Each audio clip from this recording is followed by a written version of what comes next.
Hello everyone, I am the storyteller and I am here to help you today. I know you use this video to fall asleep, so before that, like the video and subscribe to the channel. Also, where are you from and what time are you watching? Now get comfortable and relax. The apartment smelled like artificial pine and old cigarette smoke, a combination that made my throat tight every time I walked through the door. My Uncle Garrett had left for his girlfriend's place in Toledo 2 days before Christmas, and I'd agreed to house sit because I had nowhere else to be. The arrangement suited us both. He got someone to watch his place, and I got to avoid the questions from my family about why I'd lost another job, why I'd broken up with another girlfriend, why I couldn't seem to get anything right. Cleveland in December felt like the city was slowly suffocating under gray wool. The apartment was on the 3rd floor of a building that had probably been nice in the 70s, back when the neighborhood still had grocery stores that weren't behind bulletproof glass. Now it just felt tired. The radiator clanked and hissed throughout the day, and the windows were so old that frost formed intricate patterns on the inside of the glass. I'd been doing fine for the first 2 days. I watched his cable, ate his frozen pizzas, and pretended I was the kind of person who could afford a 1-bedroom in a building with working heat. But by Christmas Eve, the loneliness had started to calcify in my chest. I could hear other apartments celebrating, muffled music, laughter that felt like it was happening in another dimension. I turned the TV up loud enough to drown it out, and worked my way through half a bottle of his cheap bourbon. Around midnight, I remembered that Garrett smoked. I'd quit 3 months ago, part of my latest attempt to get my life together, but sitting there in his living room with the artificial tree blinking its colored lights in the corner, I convinced myself that 1 cigarette wouldn't matter. Just one to take the edge off.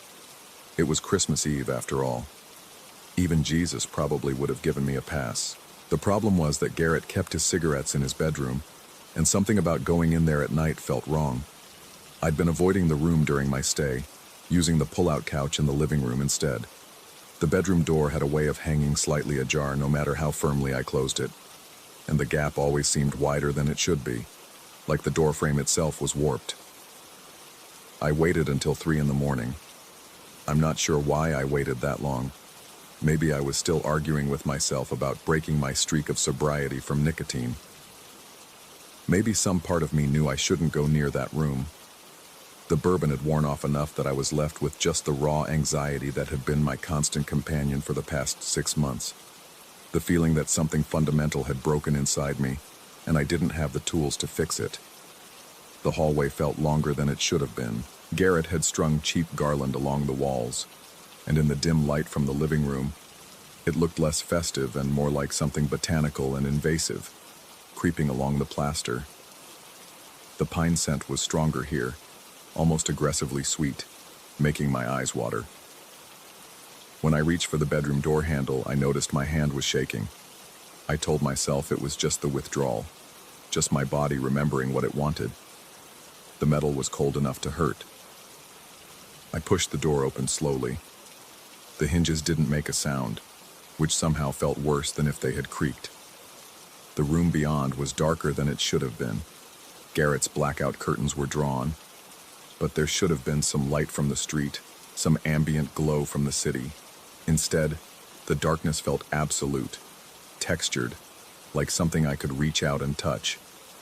I fumbled for the light switch, but before my fingers found it, something moved. It wasn't a sound exactly. It was a displacement of air, a sense of mass suddenly present where nothing had been before.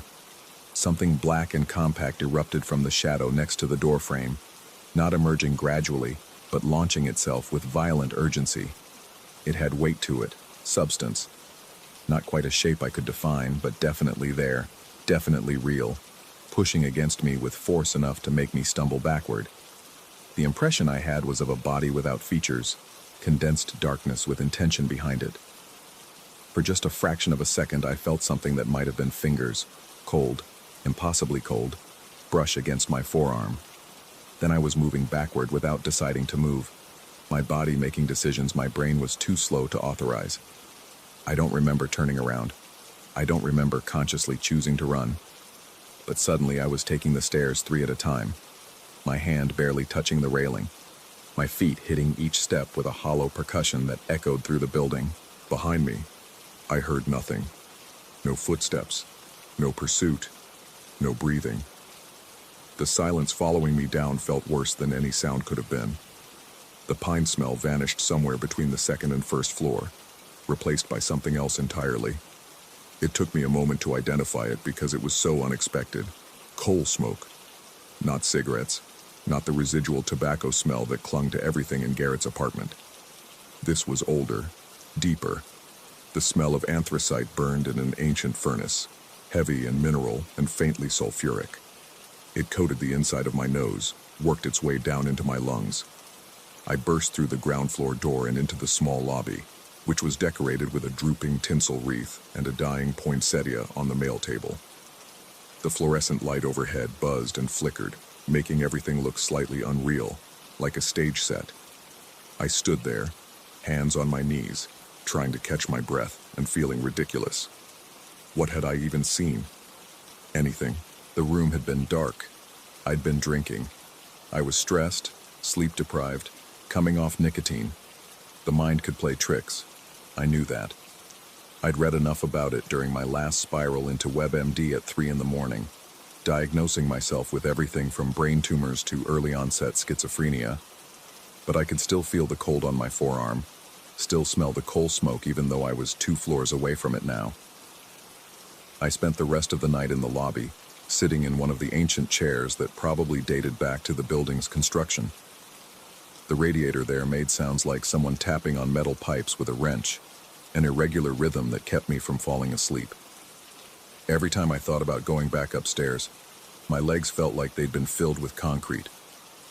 When dawn finally started to gray the windows, I forced myself to climb back up. Each step felt like a small act of courage I wasn't sure I possessed. The stairwell smelled normal again, mildew and old carpet and someone's cooking from one of the first-floor apartments. Garrett's door was closed. I didn't remember closing it when I ran out, but maybe I had.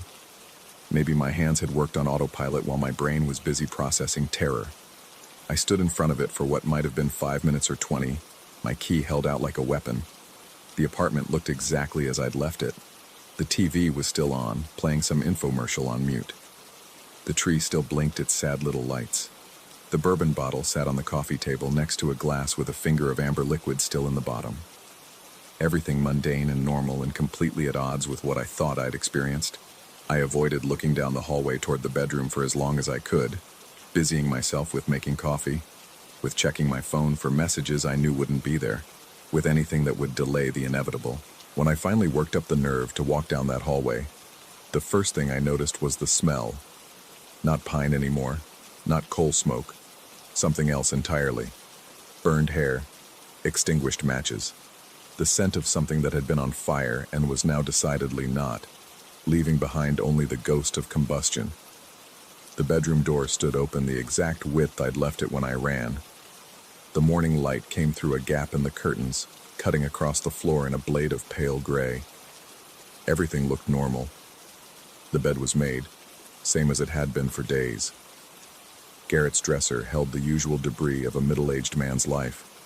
Loose change, receipts, a watch with a broken band. The cigarettes were in the top drawer where I'd remembered them being. The pack was half empty, the cellophane crinkled. I picked it up with fingers that still trembled slightly, telling myself I'd earned this one, that after the night I'd had, I deserved the chemical comfort of nicotine. That's when I saw the ashtray. Garrett kept it on top of the dresser, a heavy glass thing that had probably been stolen from a bar decades ago. I'd noticed it before. It was the kind of artifact that made me think about how long my uncle had been smoking, how many years of his life he'd spent poisoning himself. The ashtray had been empty every time I'd looked at it during my stay. Garrett had mentioned he was trying to quit too, said he hadn't smoked in the apartment for weeks, but now it was full. Not full exactly. There were no cigarette butts, no ash piled up from multiple smokes. Just a thin layer of fine gray powder coating the bottom, looking freshly deposited, and the ashtray was closed. Garrett had told me he kept it covered with a piece of cardboard to remind himself not to smoke. The cardboard was still there, held down by the weight of the glass rim. I lifted the cardboard. The ash underneath was cold, but somehow looked fresh, like it had been placed there recently rather than sitting for weeks or months. I touched it with one finger, expecting the dry grit of old combustion, but it felt different, damper, almost oily, leaving a smudge on my fingertip that I couldn't quite brush off. The cigarette pack in my other hand suddenly felt heavier than it should have been. I turned it over, and that's when my stomach dropped into free fall. There were marks on the cellophane. Fingerprints. But not mine. These were too large, the whorls too pronounced. And they weren't made of oil from skin or dirt from handling. They were made of soot. Black, sooty fingerprints, as if someone had been handling coal or charcoal, and then touched the package, touching it gently, almost caressingly. I dropped the pack. It hit the dresser with a soft sound and a few cigarettes spilled out. That's when I saw that one was missing. Not from the ones that had fallen out, from the pack itself. I'd counted them unconsciously when I first picked it up, the way anyone who's ever quit smoking counts them. Half a pack meant 10 cigarettes, but there were only 9 in the pack and 3 on the dresser. One had vanished, or been taken. My mind tried to create reasonable explanations. I'd miscounted. The pack had been opened before. Cigarettes had been smoked. I just hadn't paid attention. Maybe Garrett had smoked one before he left and I'd forgotten. Maybe I'd been so drunk last night that I'd come in here earlier and taken one myself and blacked out the memory. But none of those explanations accounted for the fingerprints. None of them accounted for the ash in the closed ashtray. And none of them accounted for what I'd seen, or thought I'd seen, launching itself from the shadows at 3 in the morning. I backed out of the room slowly, the way you back away from a dog that might be rabid. The cigarettes stayed on the dresser. Whatever craving I'd had at 3 in the morning had evaporated completely, replaced by a cold certainty that something in this apartment was fundamentally wrong. The rest of Christmas Day passed in a haze. I tried to watch TV, tried to distract myself, but I couldn't stop thinking about the ash, about the fingerprints, about the thing I'd seen. Every shadow in the apartment seemed denser than it should be. Every sound from the radiator felt like something moving in the walls. I called Garrett around noon. He didn't answer. I left a message that tried to sound casual, asking when he was coming back, saying something about needing to head out soon. My voice sounded thin and unconvincing even to my own ears. As darkness fell early the way it does in December, I found myself standing in front of the bedroom again. The door had been closed all day. I'd shut it firmly after my discovery that morning, even dragged a chair from the kitchen to wedge under the handle. But now the chair was pushed aside, and the door stood open exactly as wide as it had been when I first ran from it. I hadn't touched the chair. I'd been in the living room all afternoon, never once going near the hallway. The apartment had been silent except for the TV and the endless percussion of the heating system. The streetlight outside cast just enough illumination through the living room window to make the hallway visible, a corridor of gray leading to the darker gray of the bedroom beyond. I could see the dresser from where I stood. I could see the ashtray. It was open again. The cardboard cover lay next to it. And even from this distance I could see more ash inside, more than there had been this morning. A small pile now, almost sculptural in its formation, like something had been carefully constructed from the remains of burning. And on the floor, leading from the bedroom toward where I stood, were marks. Not quite footprints. More like smudges, sooty impressions in the hardwood, barely visible but definitely there. They looked like someone had walked through ash and then tracked it through the apartment. But the pattern was wrong. The prints were too long, too narrow.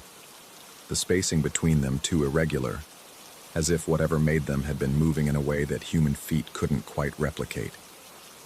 They led from the bedroom, down the hallway, and stopped just short of where I was standing. My phone buzzed in my pocket, making me jump hard enough to hit my shoulder against the doorframe.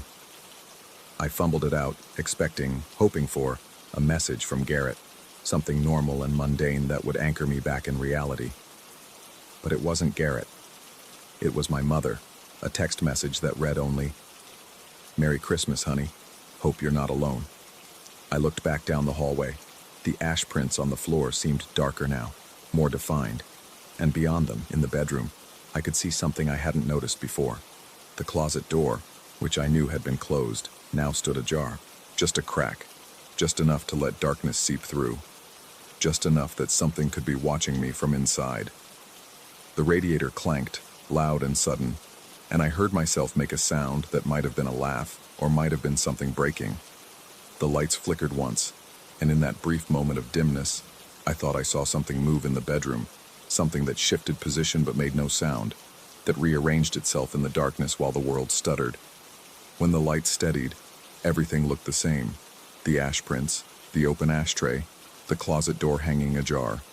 But I couldn't shake the feeling that something had changed in that moment of darkness, that whatever was in the bedroom had moved closer, had positioned itself with more intention. I grabbed my coat and my wallet and left. Didn't pack my bag, didn't turn off the TV, didn't even close the apartment door behind me.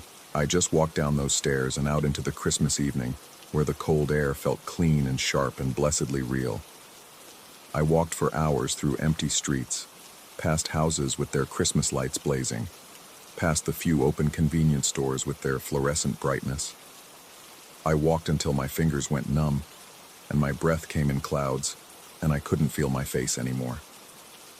Around midnight, I found myself at an all-night diner on the east side.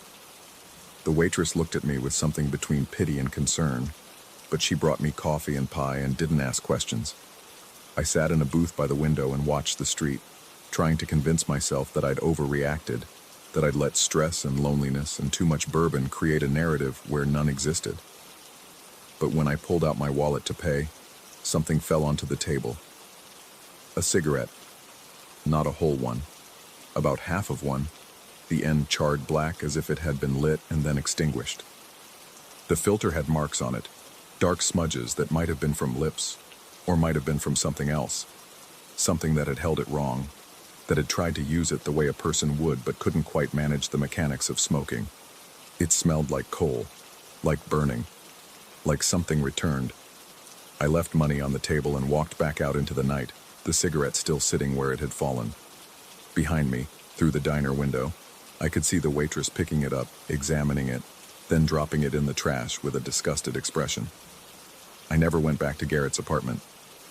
When he returned from Toledo, I told him I'd gotten food poisoning, had spent Christmas night in the hospital, couldn't finish house sitting.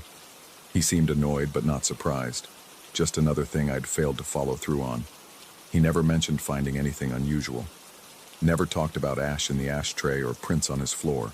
Never said anything about cigarettes missing or doors standing open that shouldn't have been. Maybe he didn't notice. Maybe whatever it was had tidied up after itself.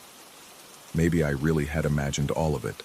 A stress-induced break, a psychotic episode, something that felt real but wasn't. But sometimes, late at night when I can't sleep, I find cigarettes in my pockets that I don't remember buying.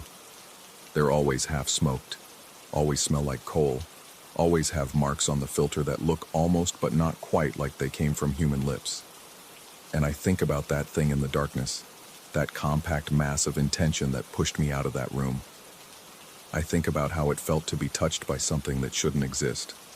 I think about ash appearing in closed containers and footprints that track through apartments where nothing visible walks. I think about the possibility that some debts are never forgiven, that taking something that isn't yours, even something as small as a cigarette, might incur a cost that can't be paid all at once. That maybe the debt gets serviced in installments, in small hauntings, in reminders that some transactions happen outside the normal rules of exchange. I've quit smoking again. I've quit a lot of things. But I still find them sometimes. Those half-burned cigarettes, appearing in my coat pockets, in my car, once even on my pillow. Always returned, always used, always marked with prints that aren't quite right. And I wonder if whatever gave them back is finished with me yet.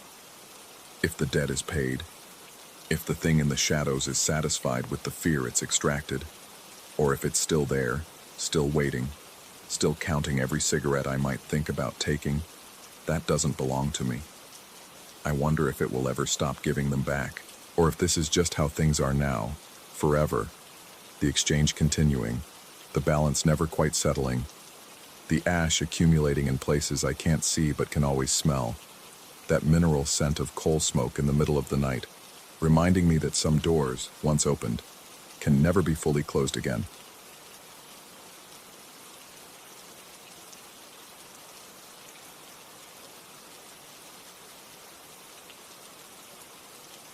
Story 2.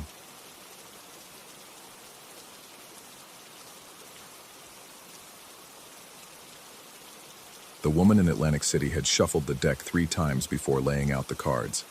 I'd wandered into her storefront on a whim, killing time before a conference dinner, half drunk on complimentary hotel wine, the tower, the hanged man, and finally, drowning at the bottom of the spread, the 10 of cups.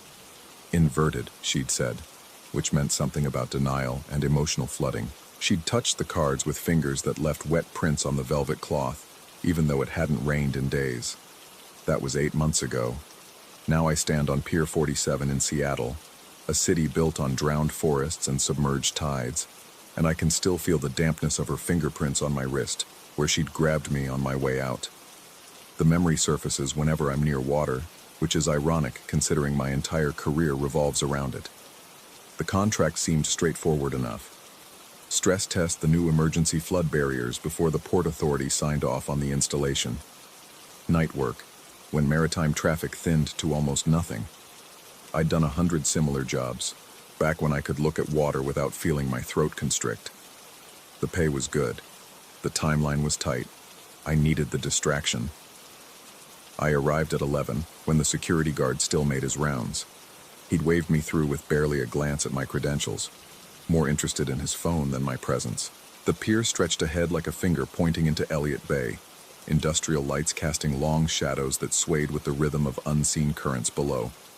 Shipping containers stacked 4 high-formed canyon walls on either side of the main walkway, their corrugated surfaces sweating with condensation despite the dry forecast. The barriers themselves were simple, hydraulic gates that would rise from recessed channels if sensors detected abnormal water levels. My job was to verify the sensors worked, that the gates responded, that the emergency protocols functioned as designed. Mechanical certainty in an uncertain world. I'd always found comfort in that. I set up my equipment near the pier's end, where the gates formed a semicircle around the testing area. Laptop, sensor calibrators, radio for coordinating with the harbor master if needed. The water below looked black and thick, like something that had forgotten how to be liquid. Small waves slapped against the pilings with sounds that were almost conversational, whispered phrases I couldn't quite parse. The first anomaly occurred at 11:47 p.m. The evacuation siren mounted on the communications tower erupted without warning, its wail cutting through the industrial quiet like something dying. I jumped, knocking my calibrator into a puddle I didn't remember seeing. The sound continued for 30 seconds, the exact duration programmed for legitimate emergencies, then cut off so abruptly the silence felt violent. I checked my laptop. No logged activation. The system showed green across all indicators.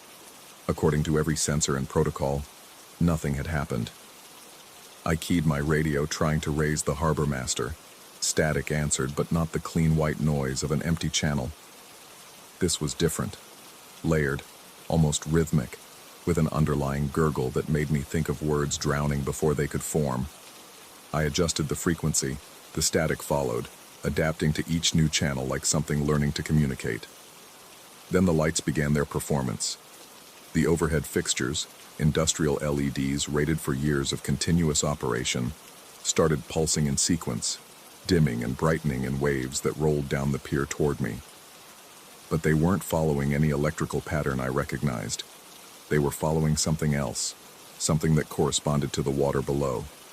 Each pulse matched a surge in the tide, even though the tide tables I'd memorized showed this should be a slack period, the pause between ebb and flow when the bay held its breath. I walked to the edge and looked down. The water line had climbed 6 inches up the piling since I'd arrived. Impossible. Not just unlikely, physically impossible given the moon phase and local conditions. Yet there it was, rising with each pulse of light, as if the two were connected by some circuit I couldn't perceive. That's when I saw the figure at the end of the breakwater. Distance makes specifics difficult, but certain impressions cut through uncertainty. The figure stood where no one should stand, on a section of breakwater I knew had collapsed 3 years ago during a winter storm. I'd read the incident report. 17 tons of concrete now rested on the bay floor, yet something stood exactly where that section once ended. The figure was soaked, not damp from sea spray or caught in rain, soaked in the way something emerges from full submersion, water streaming from clothes and hair and skin in quantities that seemed to defy gravity. Even from 100 yards away, I could see the puddle forming at its feet, spreading wider than physics should allow. It raised one arm, not a wave, not a gesture of greeting, a point, deliberate and specific, indicating something to my left. I followed the gesture and found myself looking at a section of pier infrastructure I'd walked past an hour ago: storage boxes, emergency equipment lockers, a maintenance ladder leading down to the lower deck where workers accessed the hydraulic systems. Except now, between two containers I distinctly remembered standing flush against each other, a gap had appeared, wide enough to slip through, and within that gap, barely visible in the stuttering light, another ladder descended, one I'd never seen in any of the pier schematics. My chest tightened. The sensation was familiar. The same pressure I'd felt in Atlantic City when the card reader had told me water would find ways into my life I couldn't predict or prevent. I'd laughed then, dismissing it as cold reading and calculated vagueness. I wasn't laughing now. The radio crackled. Through the static came something that might have been a voice, might have been water forcing its way through pipes, might have been nothing at all. But part of my mind insisted it was saying one word over and over: down. The evacuation siren screamed again. This time it didn't stop after 30 seconds. It continued, building in intensity and pitch until it no longer sounded like a mechanical warning, but something organic, something with lungs and vocal cords straining to produce sounds that would make me move, make me react, make me understand that staying here was choosing to drown. I grabbed my equipment and ran toward the gap between containers.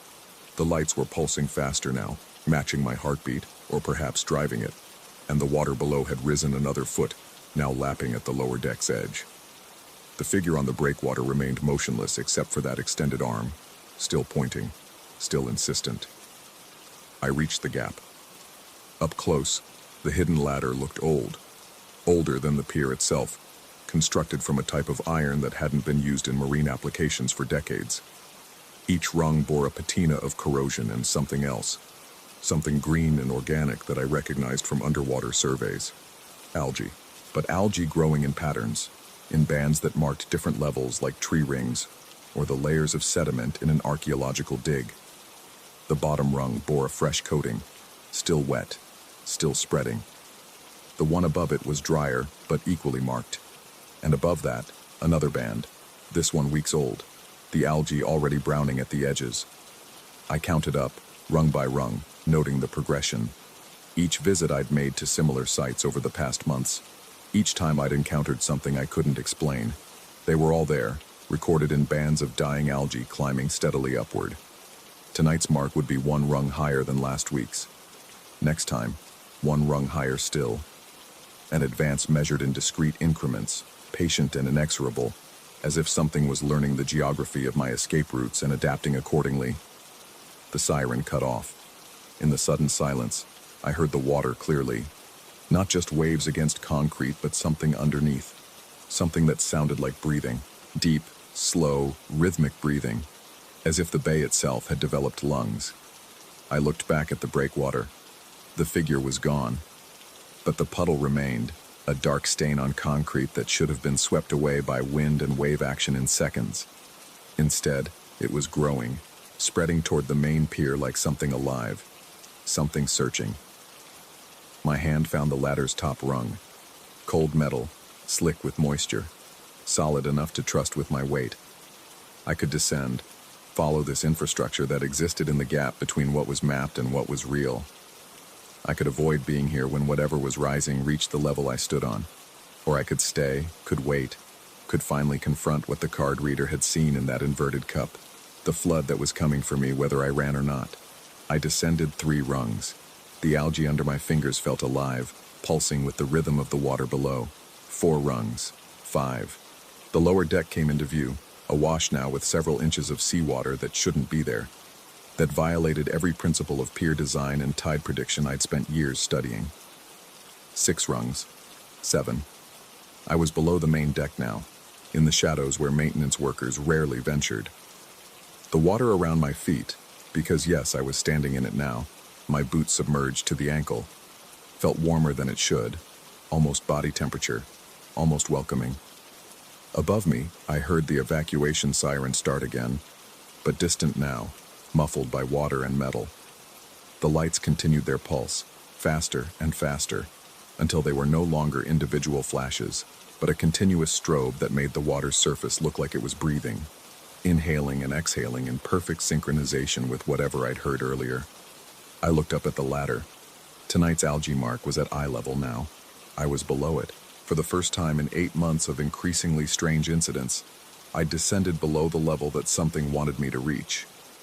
The water around my feet began to swirl, forming a gentle vortex with me at its center. Not threatening, not violent, curious perhaps, like something finally making direct contact after months of peripheral approach. I felt pressure against my ankles, then my calves, as if hands were exploring, learning the dimensions of what they'd been reaching for. My radio produced one final burst of static, and this time the pattern was unmistakable. 3 syllables that matched the rhythm of the water's breathing. 3 syllables that might have been a name, or might have been coordinates, or might have been the sound water makes when it finally finds what it's been seeking. The vortex tightened. I grabbed the ladder, ready to climb back up, ready to break the surface and return to the world of flood barriers and stress tests and mechanical certainty. But when I looked up, I saw the algae marks descending rung by rung above me, fresh and wet and growing, as if they'd always been there and I'd simply been too far away to see them clearly. The future wasn't chasing me. It had already arrived. I'd just been climbing into it one rung at a time, mistaking descent for escape. The water reached my knees. The lights pulsed once more, a final lingering pulse that lasted far too long, then stabilized to steady, normal illumination. The evacuation siren went silent. The radio produced only clean static, the sound of empty frequencies. And somewhere above me, on a breakwater that may or may not have collapsed 3 years ago, I heard the sound of footsteps approaching. Wet, patient, taking their time because there was no hurry. Because I'd already made the choice the moment I touched that first rung. The algae on the ladder continued growing, spreading upward and downward simultaneously, marking past and future in the same green bands, recording visits I hadn't made yet to sites I didn't know existed. I counted the rungs above me. 14 remained unmarked. 14 more times I would return, would find new gaps between containers, new ladders descending into water that rose despite all predictions, all certainty, all denial. The card reader had been wrong about only one thing. It wasn't emotional flooding I needed to fear. It was the literal kind.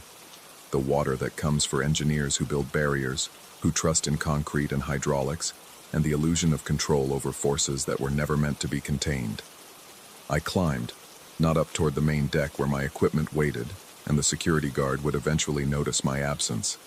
Not down into the rising water that breathed beneath me, but along, hand over hand, moving horizontally through the ladder's rungs as if they formed the bars of some cage I could navigate sideways through sheer determination.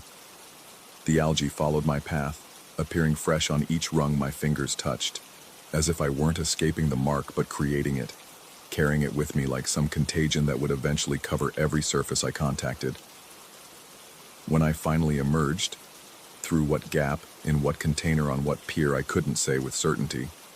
The sky was lightening with dawn, and my clothes were dry, and my equipment was packed neatly in my truck as if I'd already finished the job and prepared to leave. But my boots bore fresh algae stains, green and wet, and climbing higher up the leather than they had the week before. I drive past Pier 47 sometimes, though never at night, never when the tide tables show slack periods that might not be slack at all. The barriers passed their stress test. The port authority signed off. The harbor master never mentioned any emergency calls, any evacuation sirens, any anomalies in the overnight report. but I know I'll go back. Not tonight, maybe not for weeks, but eventually when the pressure in my chest becomes too much and the memory of that card reader's wet fingerprints drives me toward water despite every rational thought screaming to stay away. And when I do, the algae will have climbed another rung. The figure will be waiting on impossible concrete. The evacuation siren will teach me something new about panic. The future is patient. It's had decades to practice rising, one tide at a time, learning the rhythm of men who think they can measure it, contain it, predict its movements with sensors and data and desperate faith in human engineering. I'm on rung 7 now. 14 remain. I wonder what's waiting at the bottom, or if there is a bottom at all, or if it's just rungs descending forever into water that breathes and thinks and remembers every time I tried to run. The card reader would probably know. But I can't go back to Atlantic City. Not after discovering that her storefront is 12 feet below sea level, has been for 3 years, should have flooded during the first hurricane of that season. Should have, but didn't. Just like I should have drowned weeks ago, should have been pulled under by currents that exist in the gaps between what we map and what we believe. The algae on my boots is still growing. I've stopped trying to clean it off. Acceptance, I've learned, is its own kind of drowning. Slower than the literal kind, but just as complete. Tonight I'll sleep in my apartment, 17 floors above the street, as far from sea level as I can afford, but I'll hear it anyway. The sound of water breathing, patient and eternal, counting down the rungs I haven't descended yet, counting up the ones I have.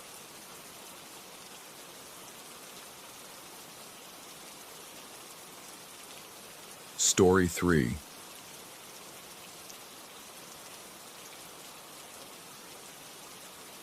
I don't believe in ghosts. Let me establish that first, before you dismiss what I'm about to tell you as the ramblings of someone predisposed to supernatural nonsense. I'm a software engineer. I deal in logic, in binaries, in concrete problems with quantifiable solutions. The universe operates on principles we can measure, test, and replicate.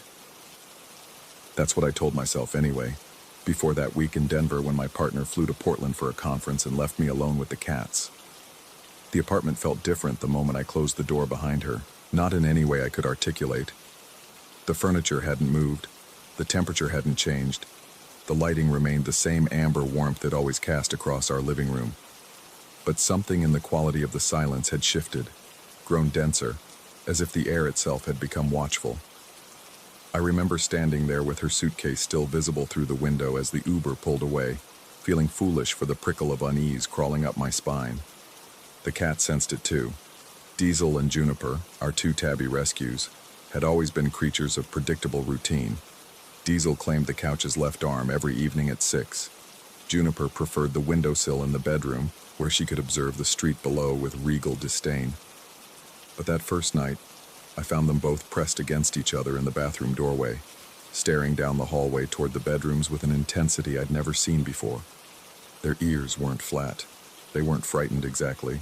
They were focused, tracking something I couldn't see. I checked the hallway. Empty, of course. The mirror at the far end reflected the closed bedroom doors, the small table with its ceramic bowl where we kept the cat's water. Everything in its place. I went back to my laptop, dismissing their behavior as some quirk of animal perception I'd never understand. The intercom gave its first chirp around midnight. It wasn't loud, just a soft electrical hiss, the kind of sound that's almost below the threshold of conscious hearing. The kind that makes you pause mid-keystroke and tilt your head, uncertain if you've actually heard anything at all. I was working late in the bedroom, trying to solve a database optimization problem that had been plaguing me all week. The sound came again, slightly longer this time, carrying with it something else. A texture, a suggestion of voice hidden in the static. I pulled off my headphones and listened. Silence. Then, from somewhere down the hallway, a whisper of melody. So faint I wondered if it was coming from outside, perhaps from a neighbor's television bleeding through the walls. But no, it was closer than that. It was coming from inside the apartment. The hallway stretched before me when I stepped out of the bedroom. The overhead light.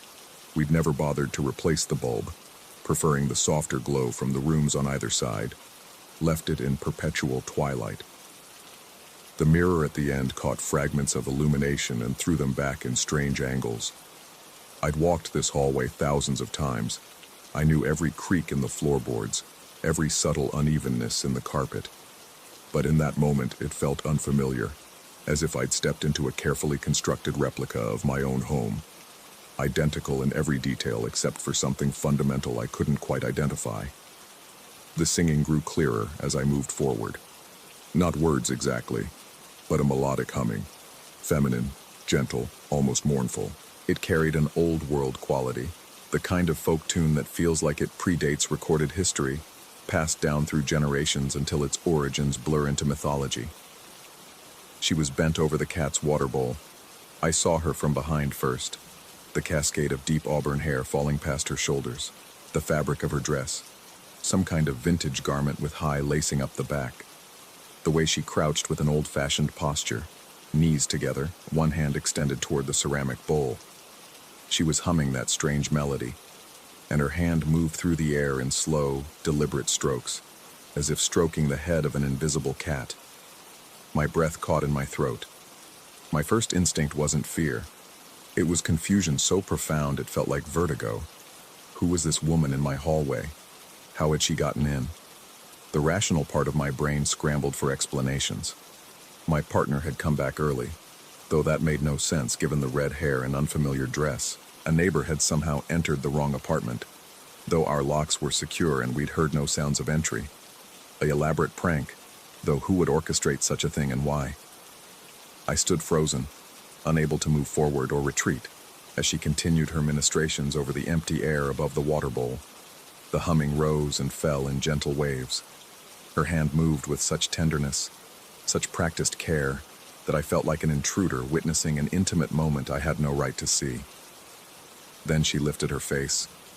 The hallway's dim lighting played tricks, or perhaps it was the angle, but I couldn't make out her features. Where her face should have been, there was only a blur of pale skin, like an old photograph left too long in sunlight. I could sense the movement of her head turning toward me, could feel the weight of her regard settling on my skin like a physical pressure, but I couldn't focus on her face. My eyes slipped away every time I tried, as if some protective instinct in my brain refused to process what it was seeing. She stood in a single fluid motion, the dress rustling with a sound that seemed too loud in the silent apartment. For a moment, one infinite suspended moment, we faced each other across the length of the hallway. Then she turned and walked toward the mirror. Not toward the bedroom behind the mirror, as geometry would demand. She walked into the mirror itself, into the reflection, and the glass accepted her like water accepting a stone. There was no splash of broken mercury, no impossible ripple across the surface. She simply stepped through and was gone, leaving only the empty hallway and my own reflection staring back at me with an expression of shock I barely recognized as my own. I don't know how long I stood there, long enough for my legs to start trembling, long enough for the sweat to cool on my neck. When I finally moved, it was to approach the mirror with the hesitant steps of someone expecting the floor to give way beneath them. The glass was solid, cold to the touch. It reflected the hallway, the water bowl, my own pale face with mechanical accuracy. I pressed my palm against it, half expecting my hand to sink through, to find that barrier between reality and reflection as permeable as it had appeared. But it remained stubbornly, impossibly solid. I checked every window, locked, every door, secured. The apartment was empty except for me and the cats, who had emerged from wherever they'd been hiding to sit side by side in front of the mirror, tails wrapped around their paws, staring at their own reflections with unwavering attention. I didn't sleep that night. I told myself it was the caffeine from the energy drink I'd consumed hours earlier, not the fact that every time I closed my eyes, I saw that blurred face turning toward me. I worked until dawn, painted the windows gray, then called in sick to the office and spent the day researching the apartment building's history. Built in 1924, renovated twice. No notable deaths, no tragic fires, no sensational murders that would make local ghost hunter websites. Just a standard pre-war building with decent bones and creaky plumbing. I felt simultaneously relieved and disappointed. A clear historical tragedy would have at least provided context, a narrative framework to impose meaning on what I'd witnessed. The second night, I found the first strand of hair. It was caught in the baseboard molding near the mirror, about 4 feet off the ground, too high to have simply fallen there naturally. Deep auburn, almost copper in the lamplight, and far too long to belong to either me or my partner. I pulled it free and held it between my fingers, feeling the texture of it, undeniably real and physical. The cats watched me from their new preferred spot against the wall nearest the mirror, their eyes reflecting the light like small moons. Over the following days I found more, one tangled in the bathroom vent, another pressed between the pages of a book I'd left on the hallway table, a book I was certain I hadn't opened since before my partner left. A small cluster of them gathered in the corner where the hallway met the living room, as if someone had stood there and simply allowed them to fall. I didn't mention any of this when my partner called. How could I? The conversation would sound insane even to my own ears. "Honey, I think there's a ghost in our apartment. She doesn't have a face and she disappears into mirrors. Also, she's leaving her hair everywhere, and the cats are acting strange." Instead, I made reassuring noises about how everything was fine, how I was managing the place perfectly well, how I looked forward to her return. But I wasn't managing, I was unraveling. Sleep became something I attempted in 2-hour intervals, always with the lights on, always with the bedroom door firmly shut despite the fact that doors had proven no barrier to whatever was sharing our space. I started keeping a log, documenting each occurrence. The soft electrical hiss from the intercom at 11:47 p.m. The sound of humming at 1:23 a.m., this time coming from the bathroom. The sensation of being watched while I showered at 6:30 a.m., strong enough that I jerked the curtain open 3 times, revealing nothing but steam and tile. The cats abandoned their old routines entirely. They spent their days pressed against that hallway wall, occasionally reaching up with their paws as if trying to touch something just beyond their reach. At night, they would both sit in front of the mirror, perfectly still, for hours. When I tried to move them, they would cry. Not their usual demanding meows, but something plaintive and urgent, as if I was separating them from something they desperately needed. I began to notice other changes. Small ones, easy to dismiss individually, but unsettling in aggregate. The water in the cat's bowl would be disturbed in the morning, ripples frozen in the surface, as if someone had just trailed their fingers through it. The hallway would smell of something I couldn't quite identify. Not unpleasant, but unfamiliar, like old flowers or rain on stone. The mirror would sometimes show reflections that didn't quite sync with reality, showing me turning my head a fraction of a second before I actually moved. On the 5th night, I saw her again. This time I was ready, or I thought I was. I'd positioned myself in the living room with a clear view down the hallway, laptop open but forgotten, every sense strained toward that darkened corridor. When the intercom hissed at its usual time, I was already standing, already moving forward. She materialized not from anywhere in particular, but rather seemed to resolve from the shadows themselves, like a photograph developing in reverse. Same auburn hair, same antique dress with its high lacing. She was at the water bowl again, but this time I could see her more clearly in the ambient light from the bedroom. Her movements had a ritualistic quality, the stroking of the air, the gentle humming, the way she would occasionally tilt her head as if listening to something only she could hear. The cats were beside her, both of them, pressing against her legs, weaving around her in figures of 8, their tails high and their bodies relaxed in a way I hadn't seen since my partner left. They were purring. I could hear it from where I stood, that deep rumbling contentment that usually required treats and sustained petting. She noticed me watching. That blurred face turned in my direction once more, and this time I forced myself to look directly at it, to try and resolve the features that kept slipping away from my perception. For just a moment, so brief I might have imagined it, I thought I saw eyes. Dark eyes, sad eyes, eyes that held centuries of loneliness. Then she was gone again, stepping backward into the mirror, and this time the cats followed her with their gazes, standing on their hind legs with their front paws against the glass, crying out in what sounded unmistakably like grief. I've stopped trying to convince myself it isn't happening. Whatever rationality I'd clung to has been worn away by repetition.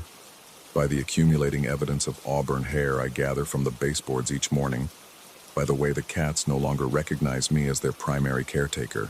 They tolerate my presence now, accepting food and water with absent courtesy, but their attention is always on the hallway, always on the mirror, waiting for her return. My partner comes home tomorrow. I've been rehearsing different ways to explain, different approaches to describing what our apartment has become. But how do you tell someone that you've shared your home with something impossible? That the pets they love have transferred their loyalty to a woman who may or may not exist? That you've stopped trusting your own senses because they keep reporting data that contradicts everything you believe about the nature of reality? Tonight, I'm sitting in the hallway beside the cats, my back against the wall, facing the mirror. The intercom will hiss soon, the humming will begin, and when she appears, because I know now that she will appear, as certainly as I know the sun will rise, I'm going to try something different. I'm going to reach out. I'm going to see if that impossible barrier between our worlds is as solid as it appears, or if, like everything else I've believed to be true, it's just another comforting lie we tell ourselves to make sense of a universe that operates on principles far stranger than anything we can measure, test, or replicate. The cats are purring already. They know she's close. And in the mirror's surface, if I angle my head just right, I can almost see her reflection beginning to form, resolving from shadow into something that wants desperately to be seen, to be acknowledged, to be real. I don't believe in ghosts, but I'm no longer certain that matters.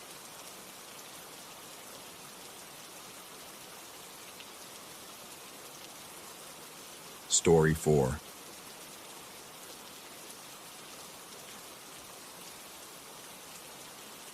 The Queen Anne on Benefit Street had been subdivided so many times that the room I rented existed in what must have once been a servant's quarter, a narrow slice of the third floor with sloped ceilings and a single dormer window overlooking the cemetery across the street.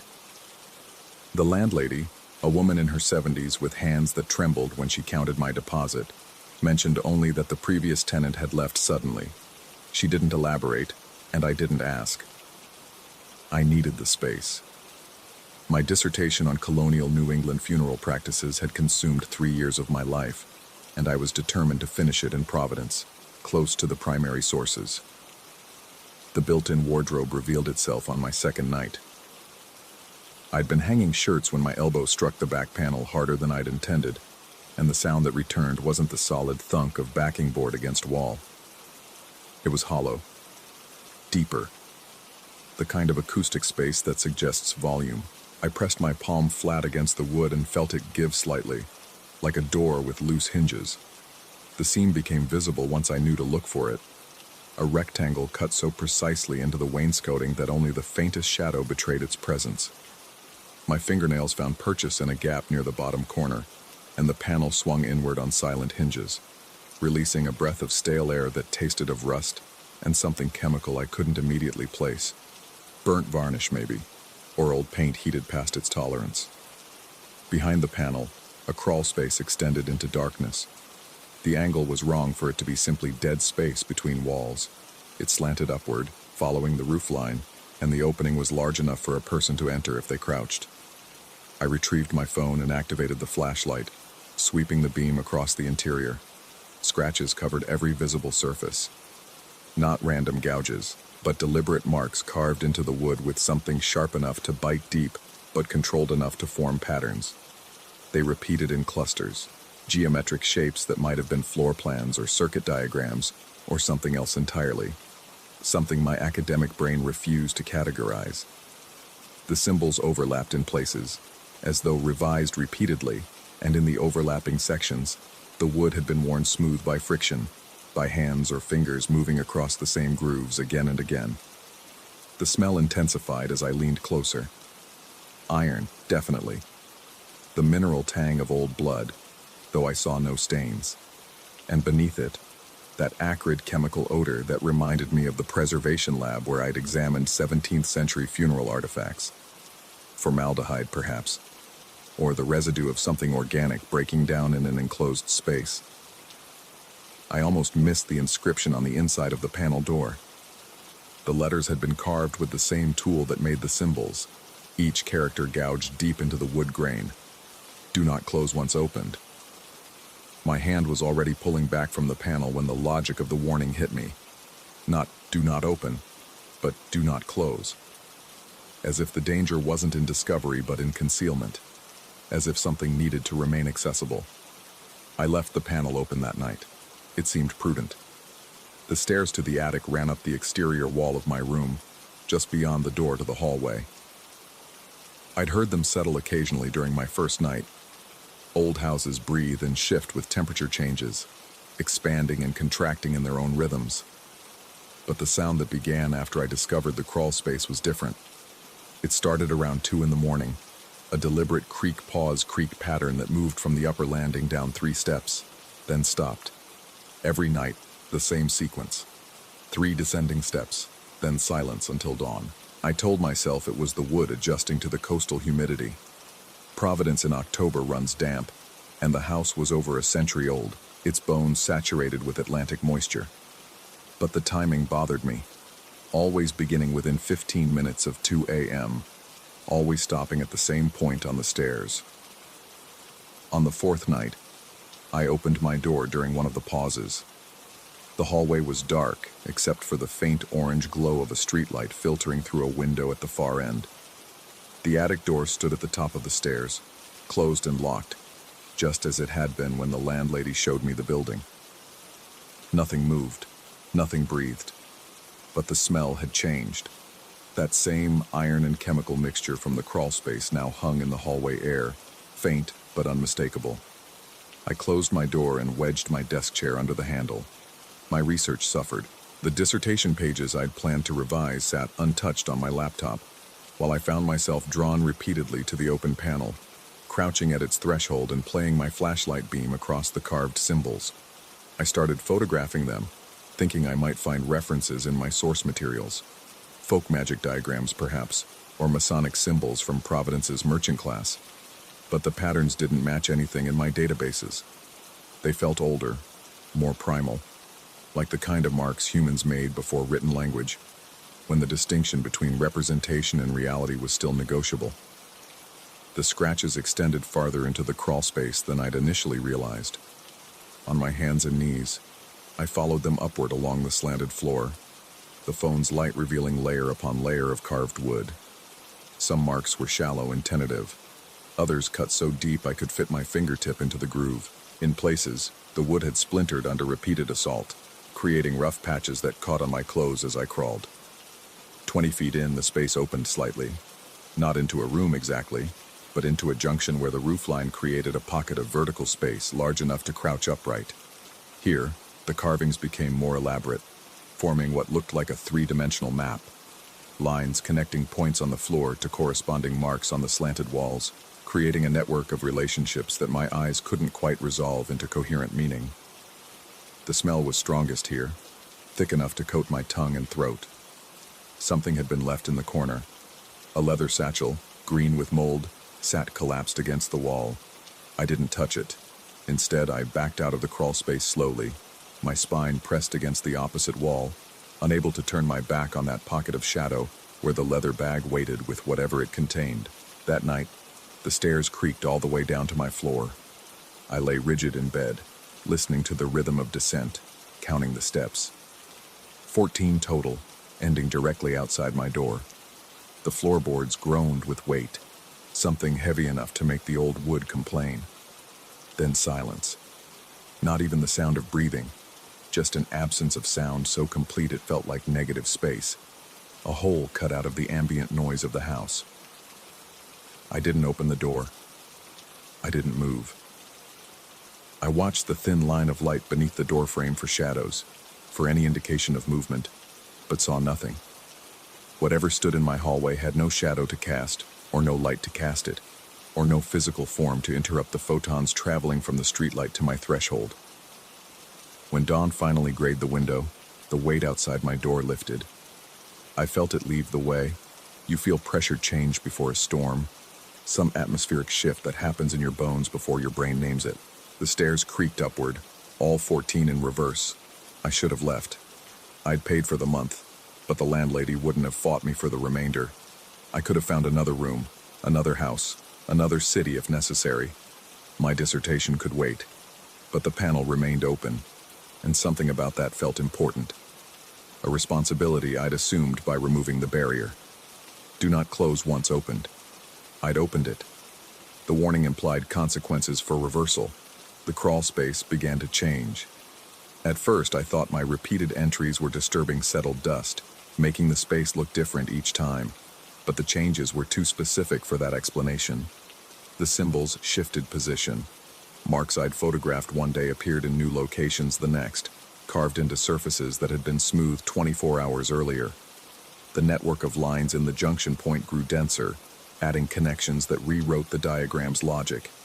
And the leather satchel moved. Never when I watched it, but always closer to the entrance, as if migrating toward the open panel through some process I couldn't observe directly. My dreams became architectural. I walked through houses built according to the carved patterns, rooms connecting in impossible configurations, staircases leading sideways or inward or through dimensions my waking mind couldn't properly visualize. In these dreams, I wasn't alone.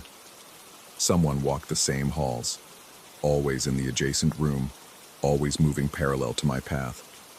I never saw them, but I heard their footsteps. The same creak-pause-creak rhythm from the attic stairs, now translated into forward motion through spaces that couldn't exist. I woke each morning with splinters under my fingernails. My hands bore scratches I didn't remember getting, thin lines across my palms and fingers that stung when I washed them. Dirt caked the knees of my pajama pants, and my feet carried the black grime of old wood dust. The chair I'd wedged under my door handle sat in the center of the room, carefully positioned, as if moved by someone who wanted to prove it couldn't keep them out. The landlady knocked on my door one morning, asking if I'd been in the attic. Someone had unlocked it. She'd found the padlock on the floor, the hasp bent open with enough force to warp the metal. I told her no, truthfully, though I didn't mention the nightly sounds on the stairs. She looked at me with an expression I couldn't read, something between concern and resignation, and told me to be careful. The previous tenant had complained about sleepwalking, she said, and had been found twice standing in the attic in his nightclothes, his hands moving through the air as if arranging invisible objects. That afternoon I checked the crawl space and found the leather satchel had reached the panel opening. It sat just inside the threshold, positioned precisely in the center of the entrance. Impossible to miss. The mold had spread, covering the leather in a gray-green fuzz that pulsed slightly in the flashlight beam.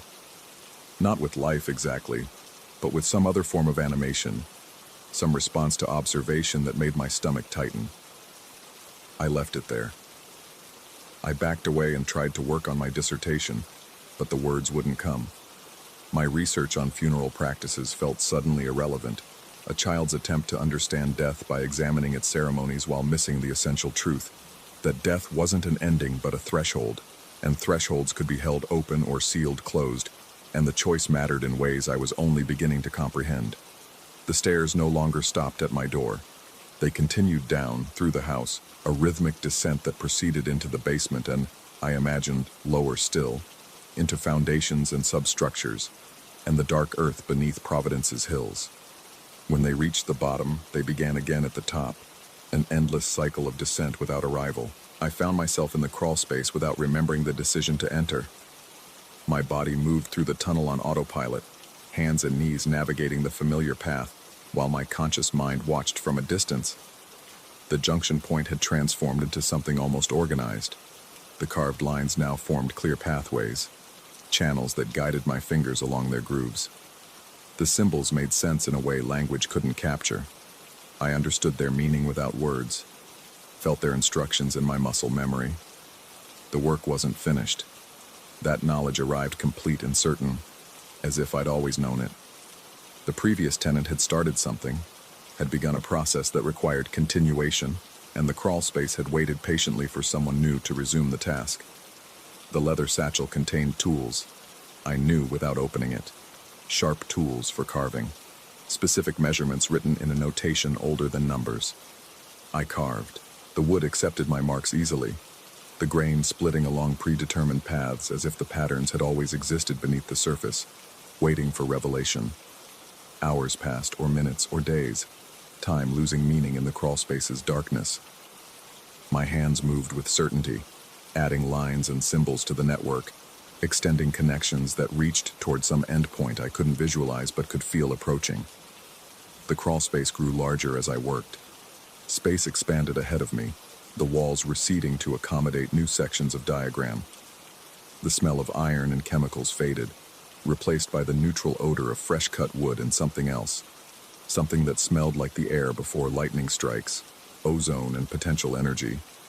When I finally backed out, pulled out by some instinct stronger than the compulsion to continue, I found the panel door waiting.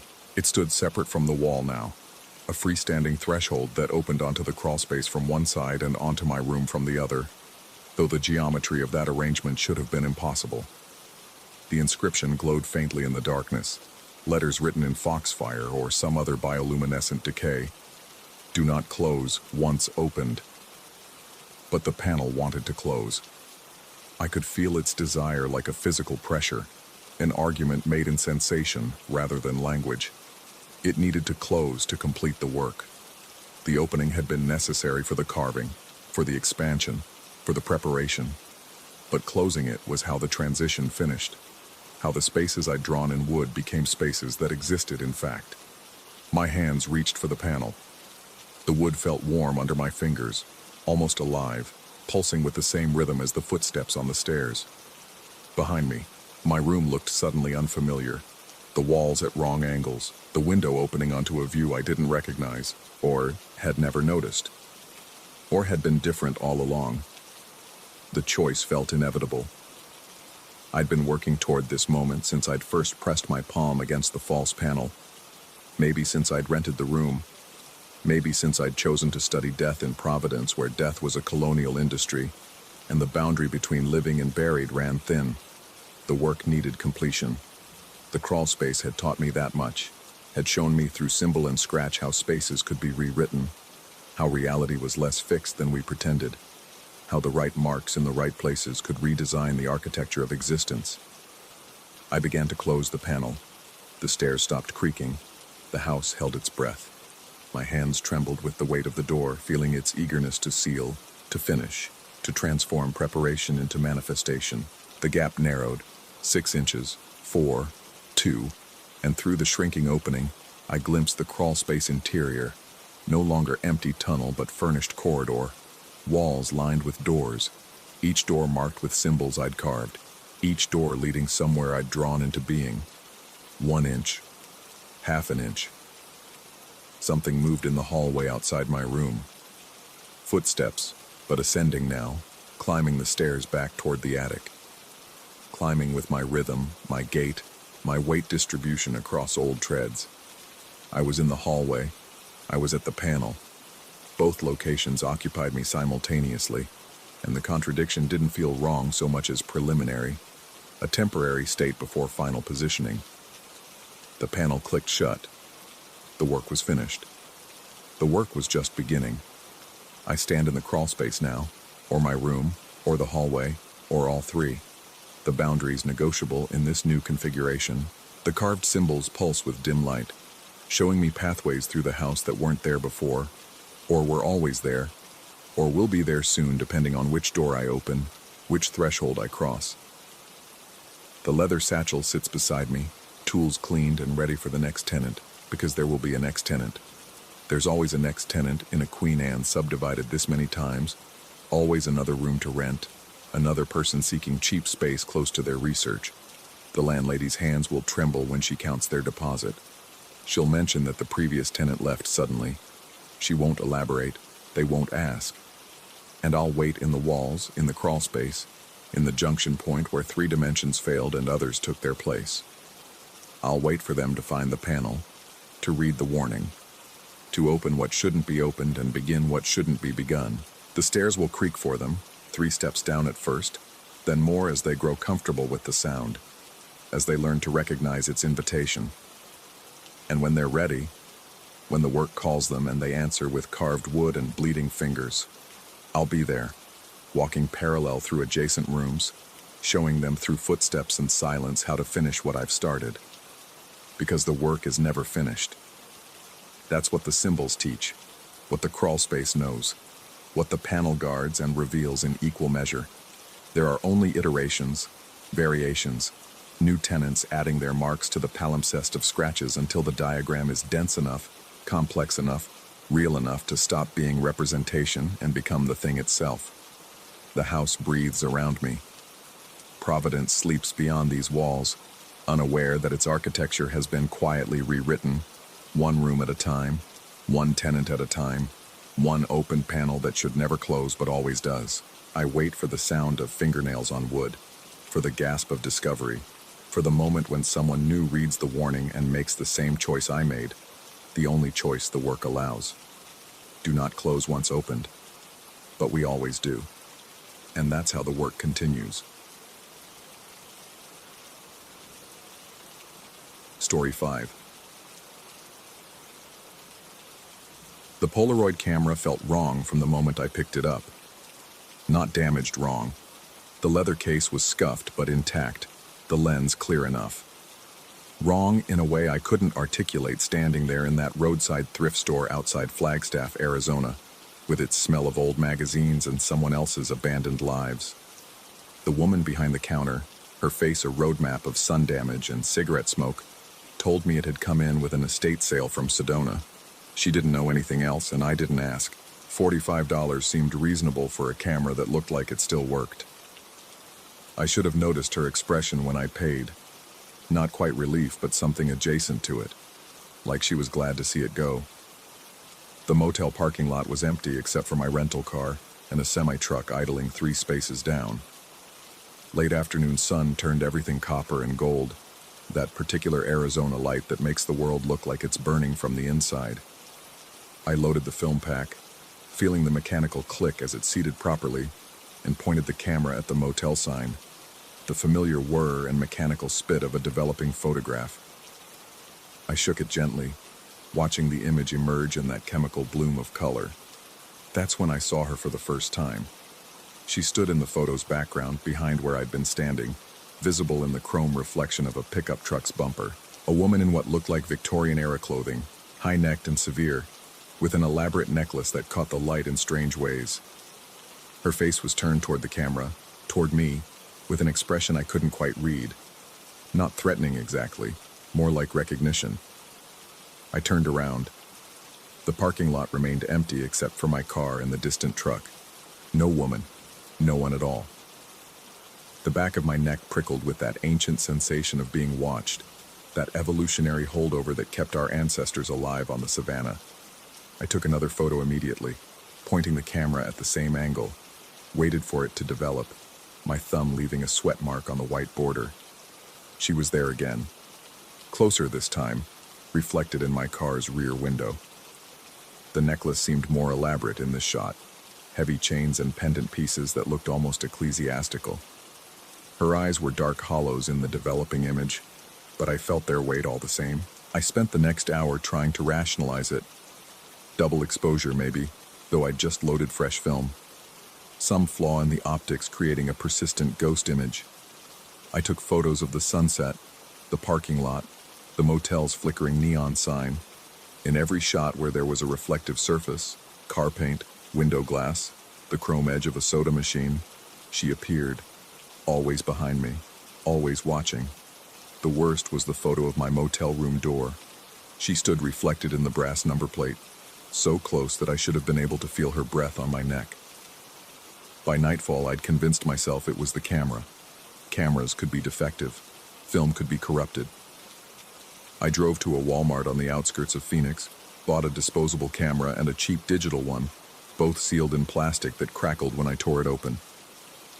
In the parking lot, under sodium lights that turned everything jaundiced and strange, I took identical photos with all 3 cameras. The Polaroid showed her in the reflection of a shopping cart's metal basket. The disposable camera showed her too, smaller but unmistakable, in the glass door of the entrance. The digital camera's LCD screen displayed her image for 3 seconds before the whole device froze, screen flickering once, twice, then going dark. When I managed to restart it, the photo was gone. In its place was a corrupted file that, when I opened it, showed only static, and what might have been the outline of a hand reaching toward the lens. The smell hit me then. Dry, ancient dust. Like opening a tomb, or a long-sealed attic. It came from nowhere and everywhere, filling my nostrils until I could taste it, gritty and wrong. I sat in the rental car with all the windows down, breathing the desert night air, trying to clear my head. I didn't sleep that night. Couldn't. Every reflective surface in the motel room felt like a trap. I covered the bathroom mirror with a towel, unplugged the television, angled the window blinds to eliminate any possible reflection. But I could still feel her presence, a weight in the air that made my skin crawl. Twice I woke from a half-doze with the absolute certainty that someone was standing at the foot of the bed, and twice I snapped my eyes open to find only darkness and the red digital glow of the alarm clock. The rational part of my mind kept offering explanations. Stress, fatigue, some kind of strange coincidence amplified by isolation and too much driving. But rationality felt thin here, stretched over something darker and less comprehensible. I left Phoenix heading east, putting distance between myself and that thrift store as if geography could solve this. But she followed. In the side mirror of a gas station outside Holbrook, reflected in the polished surface of a diner's napkin dispenser, visible in the dark screen of my phone when I tried to call my brother and lost signal. Each appearance felt more intentional than the last, more deliberate. The necklace grew more elaborate with each sighting, adding chains and pendants that seemed to move between photographs, rearranging themselves into patterns I almost recognized. In Albuquerque, I found a vintage camera shop run by a man who looked like he'd been developing film since the invention of photography. His hands shook slightly as he examined the Polaroid, and I watched his expression change as he tested it. He took a photo of his workbench, waited for it to develop. I saw the exact moment he noticed her, the way his jaw tightened, the slight backward lean of his shoulders. He told me the camera was functioning perfectly. Then he asked me where I'd gotten it, and when I told him, he nodded as if this confirmed something he'd already known. He suggested I might want to get rid of it, and when I asked what he meant, he said nothing.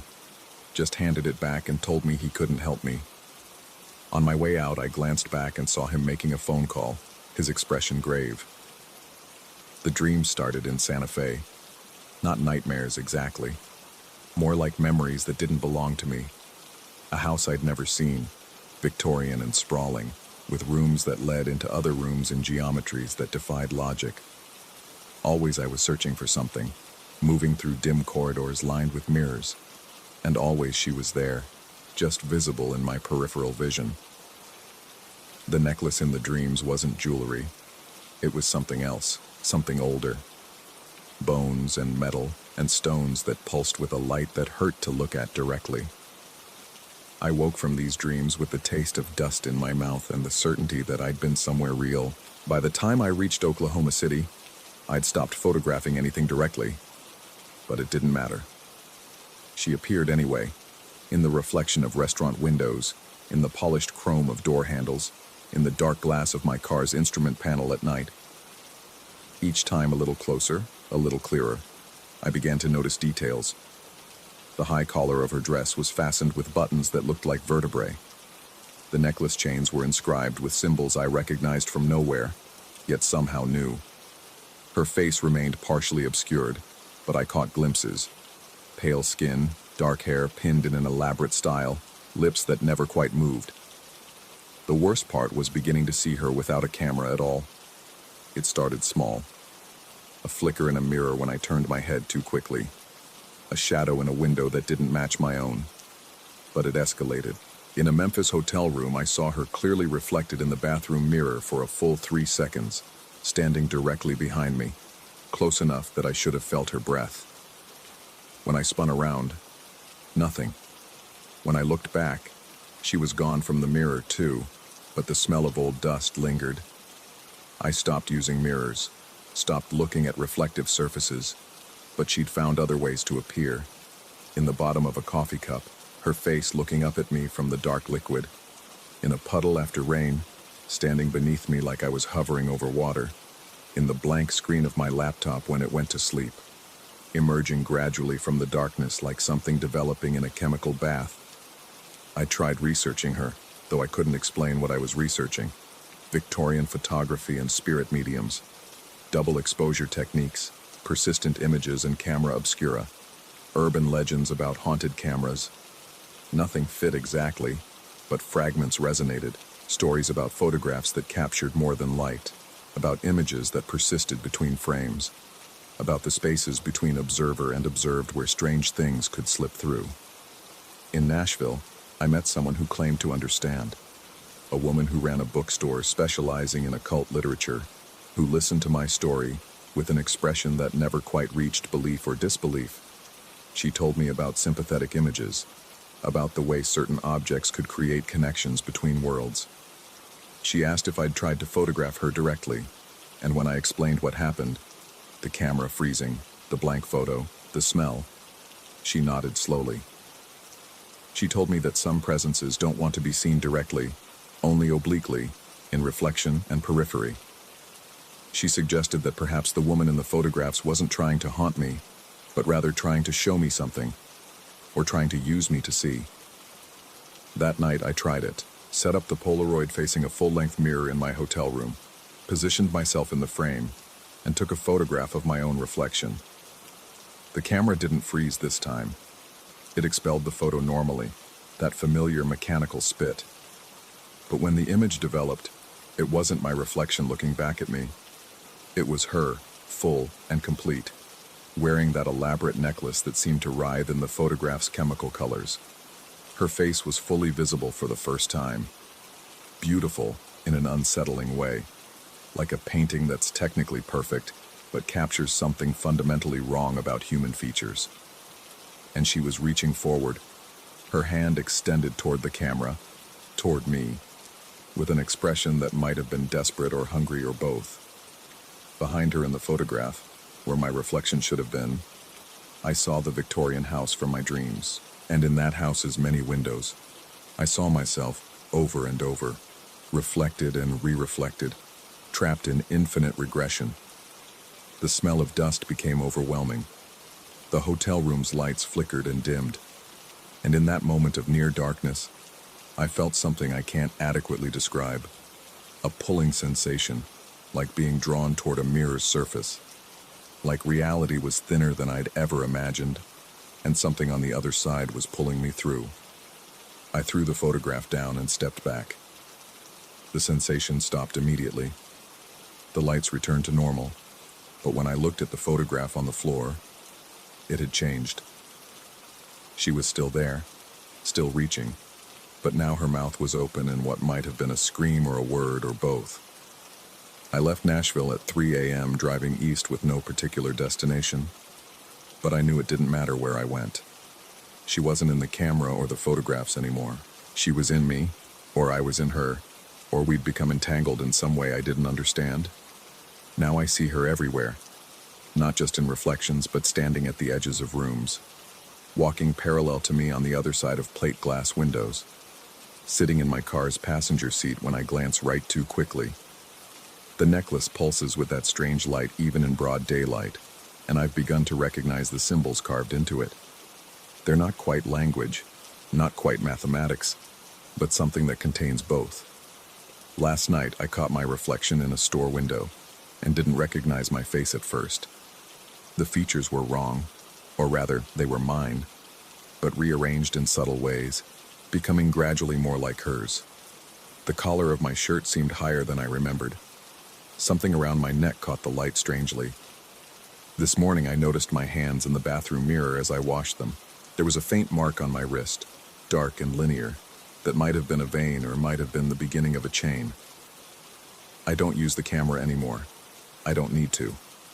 She's always visible now, standing just behind me, just slightly out of direct sight. Sometimes I think I'm her reflection. Sometimes I think she's mine. Sometimes I can't remember which one of us bought the camera in Arizona, and which one of us has been trapped in someone else's photographs all along. The necklace grows heavier each day, even though I'm not wearing anything around my neck. I can feel its weight all the same. Tonight, I'm going to turn around and look at her directly. Not in a reflection, not in a photograph, but face to face. Maybe that's what she's been waiting for all along. Maybe that's what I've been waiting for. Or maybe we've both been waiting for you to read this, to look at these words on a screen, to see yourself reflected in this story. Do you feel her standing behind you now? Don't turn around yet. Not until you're sure which side of the reflection you're really on.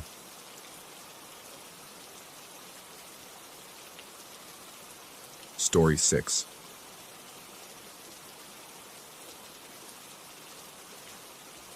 The canoe was tied backward. I stood at the edge of the dock, squinting against the October sun cutting across Lake Placid, and tried to remember if I'd secured it that way before leaving in May. The aluminum hull faced the shore instead of the water, its rope wound twice around the cleat in a pattern I didn't recognize but somehow knew. My father-in-law had always tied it exactly like that. Practical, tight, impossible to slip loose even in a storm. He'd been gone 14 months. The air smelled of wet pine and decay, that particular Adirondack autumn scent that lives in the space between summer's end and winter's arrival. I shifted my duffel bag to my other shoulder and walked the length of the dock, my footsteps hollow against the weathered planks. The cabin stood 50 yards back from the shore, its cedar shingles dark with age and moisture, windows reflecting nothing but the dense wall of spruce and birch pressing in from all sides. I'd come alone this time. My wife had insisted she couldn't get away from work, though I'd heard the relief in her voice when she'd said it. Our daughters had school, commitments, lives that didn't include October weekends at a family cabin that no longer felt like family. Just me then, to close the place down for winter, drain the pipes, cover the furniture, make sure everything was secure before the snow came. The key was supposed to be under the third stone to the left of the porch steps.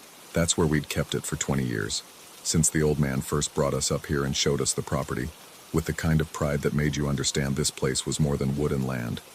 It was legacy, permanence, the one thing that didn't change. The stone was exactly where it should have been, but the key wasn't under it.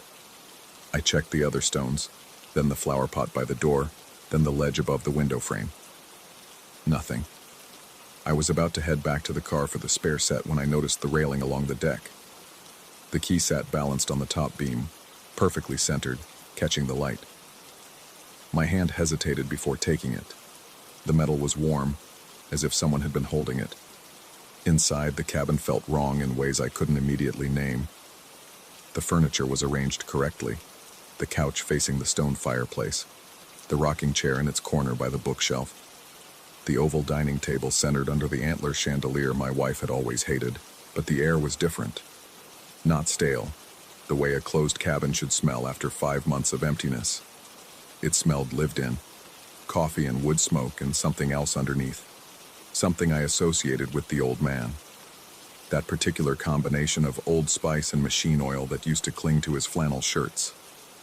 I dropped my bag and moved through the space, checking rooms with the methodical attention he'd taught me. Kitchen, clean, everything put away. Bedrooms, beds made, closets closed. Bathroom, dry, no signs of leaks or moisture. Everything exactly as it should be, except for the wool blanket folded on the dock bench visible through the window. I definitely hadn't left a blanket out there. The afternoon dissolved into routine maintenance. I worked with the mindless efficiency of muscle memory, following the same closing checklist the old man had created and laminated years ago. Drain the water heater, shut off the main valve, pour antifreeze down every drain, check the propane tanks, test the generator, secure the shutters. Tasks that should have taken my full attention but instead left too much room for my mind to wander. The blanket stayed on the dock bench. I could see it through every window on the lakeside of the cabin, that splash of red against weathered wood and gray water. I told myself I'd deal with it when I finished inside, but even as I worked, I found myself avoiding that side of the cabin, taking longer routes between rooms to bypass the windows that looked out on the dock. The sun was setting when I finally forced myself to go retrieve it. The temperature had dropped with that particular mountain suddenness that catches flatlanders off guard, and my breath cloused in the air as I crossed the yard. The blanket was exactly where I'd first seen it, folded in precise thirds, the way military people fold things, the way he'd folded things. I picked it up, and something small fell from between the folds. A brass button, green with verdigris. I turned it over in my palm and recognition hit like cold water. It had come from his old Carhartt jacket, the one he'd worn up here every fall for 30 years. The one we'd buried him in because my wife couldn't stand the thought of giving it away and none of us could imagine anyone else wearing it. The button was warm. I dropped it. The metallic ping as it hit the dock seemed impossibly loud in the gathering dusk. I left it there, left the blanket, and walked back to the cabin with measured steps that wanted desperately to break into a run. Inside, I locked the door and immediately felt foolish. The old man had always made fun of people who locked doors in the mountains. Bears don't use doorknobs, he'd say, and there's nobody out here to steal anything worth stealing. But he wasn't here to make fun of me now. I made dinner from the canned goods I'd brought, eating standing up at the kitchen counter because sitting at the table meant facing the windows that faced the dock. The cabin creaked and settled around me, each sound distinct and identifiable in the way that old buildings have their own language. The pop of cooling wood, the tick of the ancient wall clock, the soft whistle of wind finding gaps in the window frames. And underneath it all, so faint I couldn't be sure I was really hearing it, the sound of someone walking on the dock. I told myself it was the waves, told myself it was the wind moving through the loose boards, told myself I was alone and tired, and the mountains did strange things to sound, channeling and amplifying and distorting until your own heartbeat could sound like footsteps. The walking stopped. The cabin was silent except for the clock and my breathing. Then, clear as a bell, close as if someone stood right beside the window. "Hey!" I spun, knocking my plate off the counter. It shattered on the tile floor with a sound like ice breaking, and in the ringing aftermath I heard nothing but my own pulse hammering in my ears. The window showed only darkness and my own reflection, pale and wide-eyed in the glass. The old man used to call out like that when he wanted my attention. Short, sharp, no nonsense. "Hey," followed by instructions, suggestions, critiques delivered with the absolute certainty of someone who'd done everything wrong once, so you wouldn't have to. I cleaned up the broken plate with shaking hands, sweeping the pieces into a paper bag because the cabin had never had a broom. My father-in-law had considered brooms unnecessary. If something spilled, you cleaned it up properly, not just swept it under something else. I found myself following his protocols without thinking, wiping down the floor with a wet rag, checking for stray shards, disposing of everything in the burn barrel out back. The barrel was glowing. I stood in the dark yard, bag of broken ceramic in hand, staring at the faint red glow coming from the metal drum 30 feet away. Nobody had lit a fire. I certainly hadn't. The barrel should have been empty, cold, waiting for trash that would be burned in the morning before I left. But I could see embers shifting inside, could hear the soft crackle of paper burning, could smell wood smoke drifting across the yard. I walked toward it because not walking toward it meant accepting that something impossible was happening, and I wasn't ready to do that. My mind grabbed for explanations. Maybe kids from the neighboring property. Maybe a spark from somewhere. Maybe I was more exhausted than I realized and had lit it earlier without remembering. The fire was small, controlled, built the way the old man always built them. Center kindling surrounded by a careful arrangement of larger pieces creating maximum airflow. Efficient, no waste, perfect. I dumped the bag of broken plate into the barrel and watched the paper catch. The flames jumped, and in their light, I could see what was burning underneath.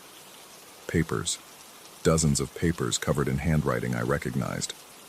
I grabbed a stick and pulled one out before the fire could destroy it completely. The edges were singed, but the center was readable. Instructions, written in the careful block printing my father-in-law had used for everything official. Notes about the cabin. Maintenance reminders, measurements and diagrams for repairs that needed doing.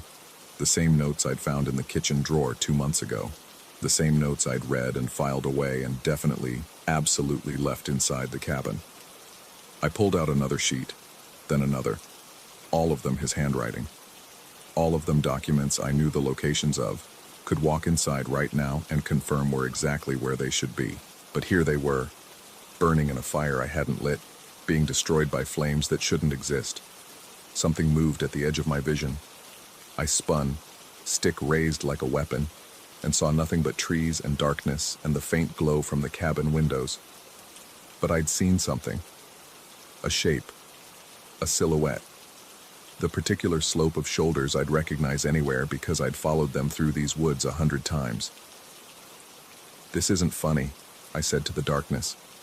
My voice sounded small and stupid and very, very alone. The trees didn't answer. The fire kept burning.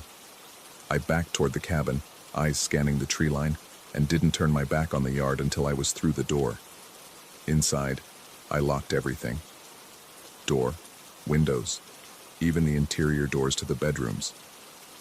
Rational thought said locks wouldn't help if something wanted in, but rational thought had left the building somewhere around the backward canoe.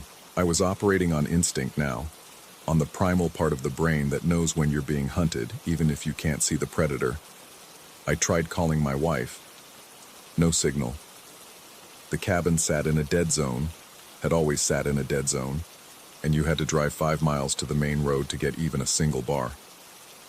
I knew this, had always known this, but standing in the dark cabin, listening to the complete silence outside, I felt the isolation like a physical weight pressing down on my chest. The clock said 9 p.m. Too early to sleep, too late to do anything productive. I sat on the couch and tried to read, but the words wouldn't stick. My eyes kept pulling to the windows, to the reflections showing the room behind me and nothing else. Except once, just for a moment, I saw a figure standing behind the couch. I turned so fast I fell off the cushions. The room was empty. Of course it was empty. I was alone. I'd locked everything. Nothing could get in. Nothing was in. But I'd seen him, just for a second. Just a glimpse in the glass. Standing exactly where he used to stand when he was explaining something important. One hand on the back of the couch, head tilted in that particular way that meant he was about to tell you something you needed to remember. I grabbed my jacket and fled to the porch. The cold hit like a slap, but it was better than being inside with the silence and the reflections and the impossible. I stood at the railing, gulping air that tasted of pine and ice and the distant promise of snow, and tried to convince myself I was losing my mind. It would be easier if I was losing my mind. Mental illness was treatable. Grief could do strange things to perception. I could be hallucinating, could be so tired and stressed that my brain was inventing things. That would be better than the alternative. The dock stretched out into the darkness, a gray line against black water. And at the end of it, barely visible in the starlight, someone was standing. Not someone. Him. I could see the outline, the height, the build, the particular way he stood with his weight on his back foot and his hands in his pockets. The posture of a man who'd spent his whole life working outdoors, who knew how to wait, how to watch, how to be patient. He was looking at the water, looking at the place where the boat should be pulled up and secured, looking at the motor that needed checking and the gas that needed shutting off and all the small, important tasks that keep a place running through winter. "Hey," he said, and this time I heard it clearly, heard it with my ears and not just in my head. The single syllable carried across the water, familiar and impossible. I should have run, should have gotten in my car and driven away and never come back. But something in me, the part that had been trained by 14 years of fall weekends and patient instruction, recognized that tone. It wasn't threatening. It was guiding. The same way he'd guided me through 100 small emergencies and seasonal tasks.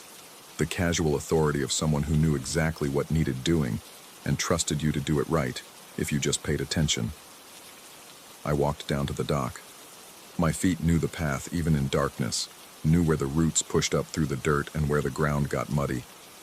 I walked all the way to the end, where the air smelled of lake water and pine, and something underneath that might have been Old Spice. He wasn't there. Of course he wasn't there. But I could feel something, some presence, some attention focused on me with the weight of expectation.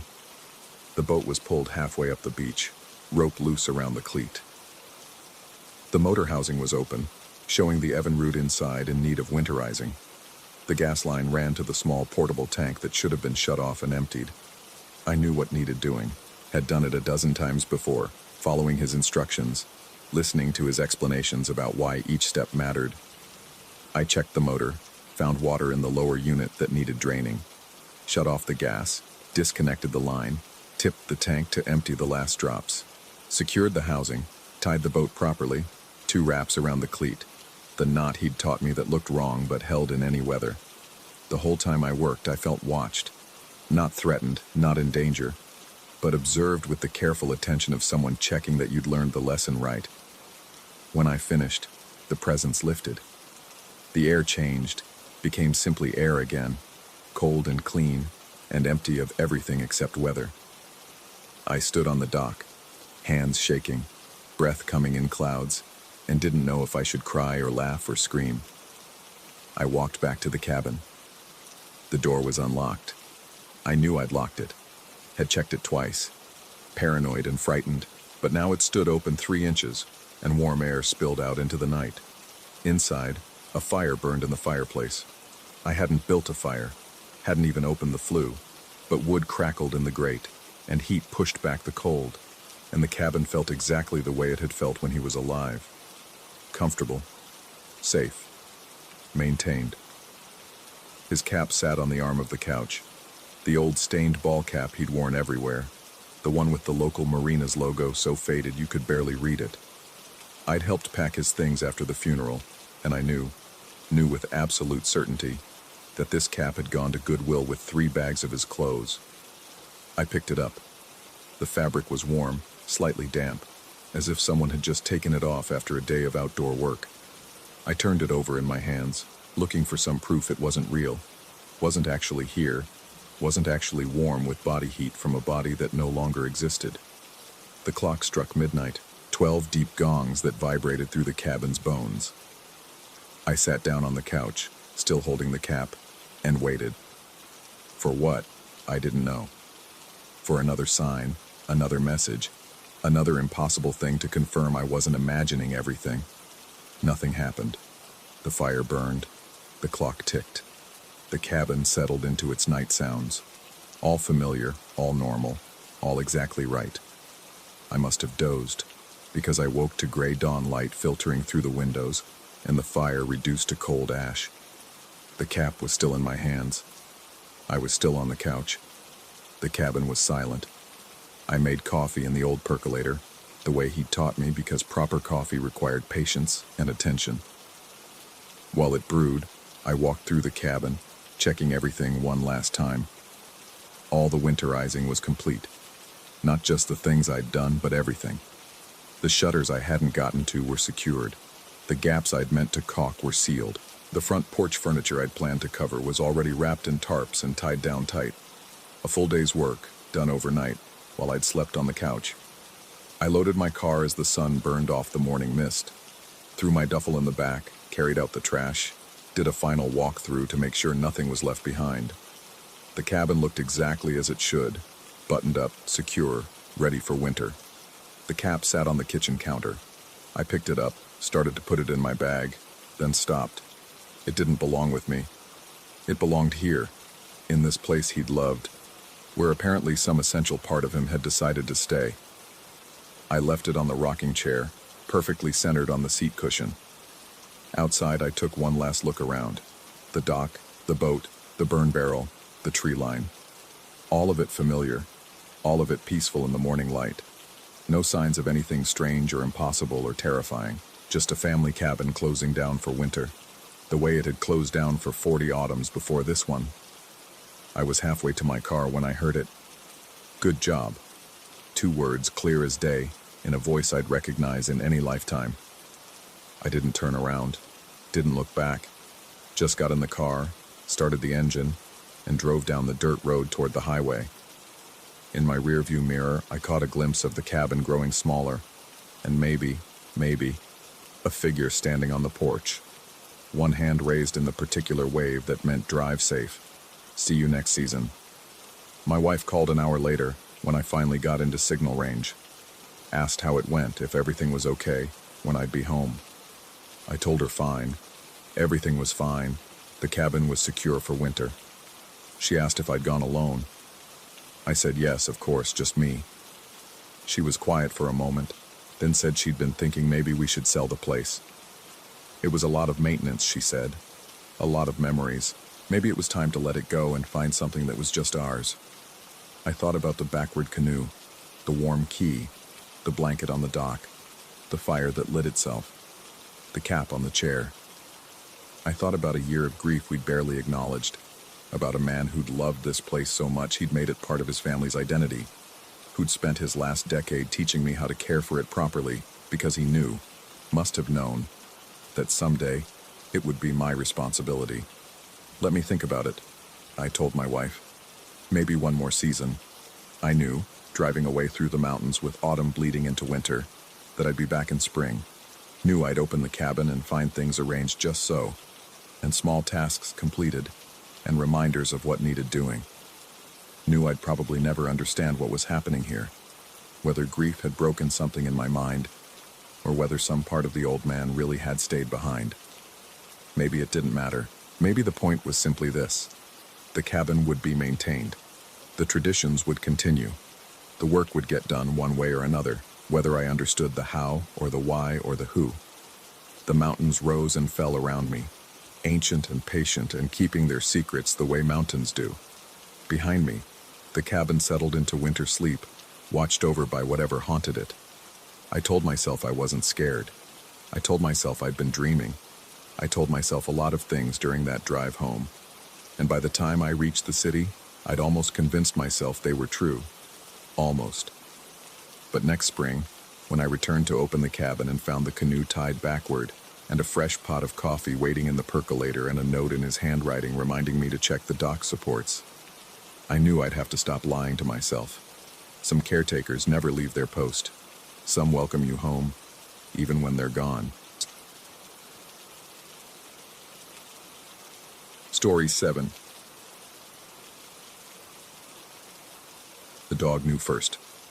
That's what I tell myself now, sitting on the bottom step with Edison pressed against my shin, the first time he's touched the staircase in 7 weeks. The mezzanine looms above us in the darkness, that angular platform I spent 3 months planning and 5 weeks building. The crowning achievement of my first real estate investment. Exposed brick, reclaimed wood, Edison bulbs casting warm pools of light across surfaces that should feel like home. Should. The space had been perfect when I bought it, one of those converted factory lofts in Milwaukee's 3rd Ward, all high ceilings and original timber beams. 1,200 square feet of open-plan living that felt simultaneously vast and intimate, but I'd wanted more. Not more space exactly, more definition. The architect in me, or the part of me that wishes I'd pursued architecture instead of property management, saw unused vertical potential. That cathedral ceiling could accommodate a sleeping platform. A mezzanine would transform the emptiness into something purposeful. I'd been so proud the day the final inspector signed off. The structure was sound, built to code, exceeding every safety requirement. The ironwork railings alone cost more than my first car. I'd even splurged on motion sensor lighting for the stairs, imagining bleary midnight trips to the bathroom made easier by automated illumination. Edison refused to climb them that very first night. I'd carried him up, all 70 pounds of German Shepherd mix, expecting him to acclimate within minutes. He'd always loved elevated positions, claimed the back of the couch as his personal throne, leaped onto my bed with proprietary enthusiasm. But on the mezzanine, he'd gone rigid in my arms, his breathing shallow and rapid.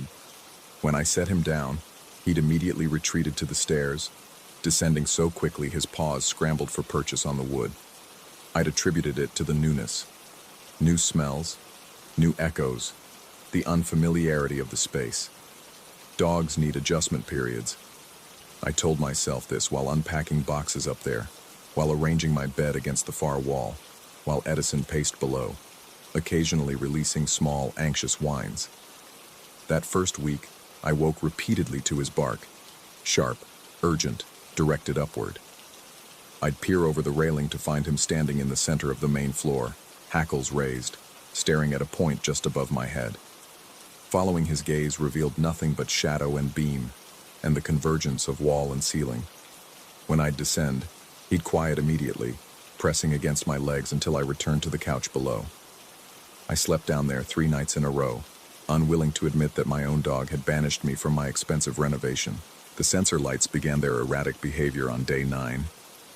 I'd wake to find them flickering on and off, not the smooth fade of their programming, but abrupt strobes of illumination. The first time, I assumed it was electrical, some loose connection in the wiring. I'd spent an afternoon tracing every circuit, testing every connection, finding nothing wrong.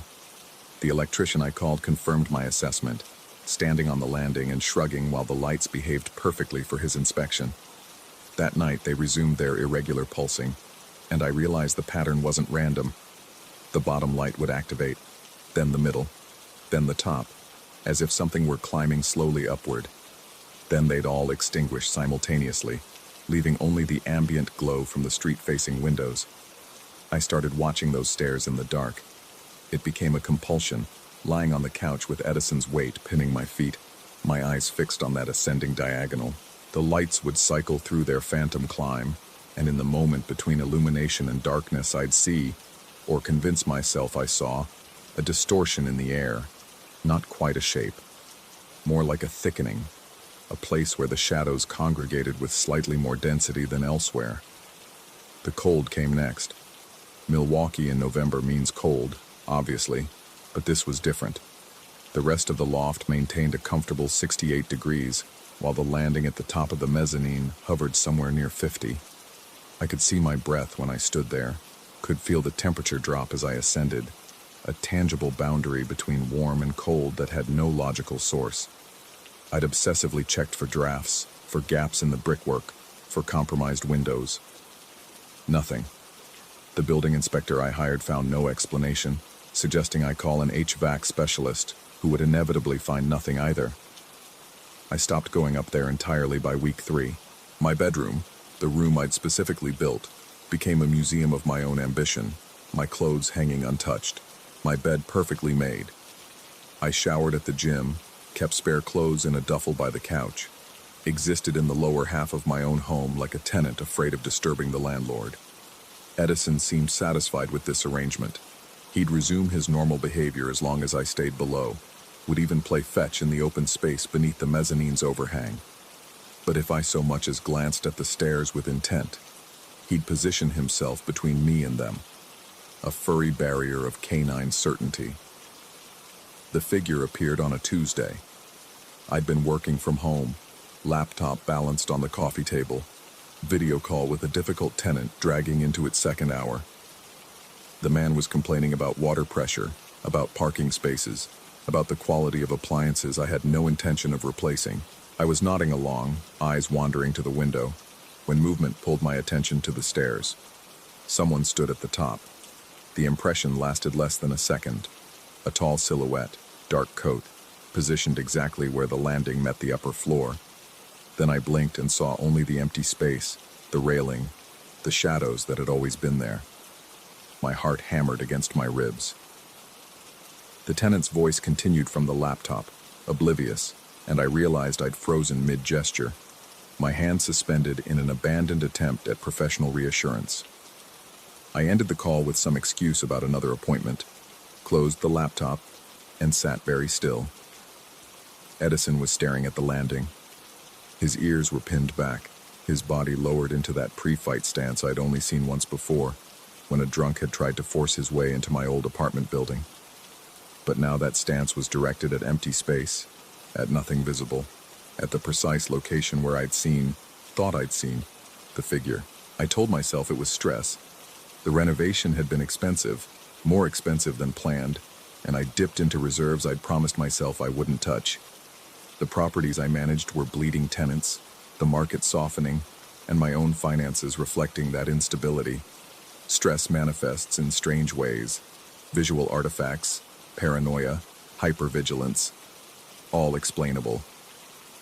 But Edison couldn't be stressed about my finances. I started documenting everything in a journal I kept hidden in the kitchen drawer, as if writing it down would make it more real or perhaps less real. I wasn't sure which outcome I preferred. The dates, the times, the specific manifestations, the lights flickering at 3:17 a.m., the cold spot measuring 47 degrees. The sensation of being watched while showering, of presence just beyond the bathroom door, the way certain floorboards near the stairs would creak under no visible weight. Week 5 brought the dreams. I was standing at the base of the stairs, Edison beside me, both of us looking up at the figure that now appeared with crystalline clarity. Tall, well over 6 feet, wearing a long overcoat that belonged to some earlier era. The cut was all wrong for modern fashion, the shoulders too structured, the length too formal. But the face remained obscured, lost in shadow even when the motion lights blazed. In the dream, the figure never moved, never acknowledged our presence, simply stood sentinel at the boundary between spaces. I'd wake gasping, the dream's residue clinging like cobwebs, and find Edison already awake, already watching the stairs with that same fixed intensity.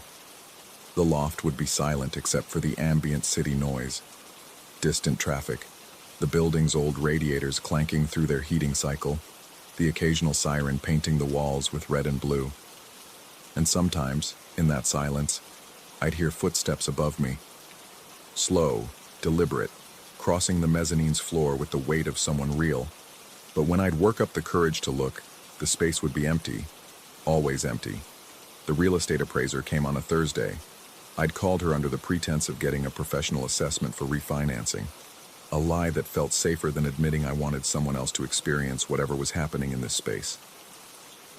Her name was Vivian, and she'd been in the business for 30 years, had evaluated hundreds of properties, had the kind of no-nonsense efficiency that came from seeing everything.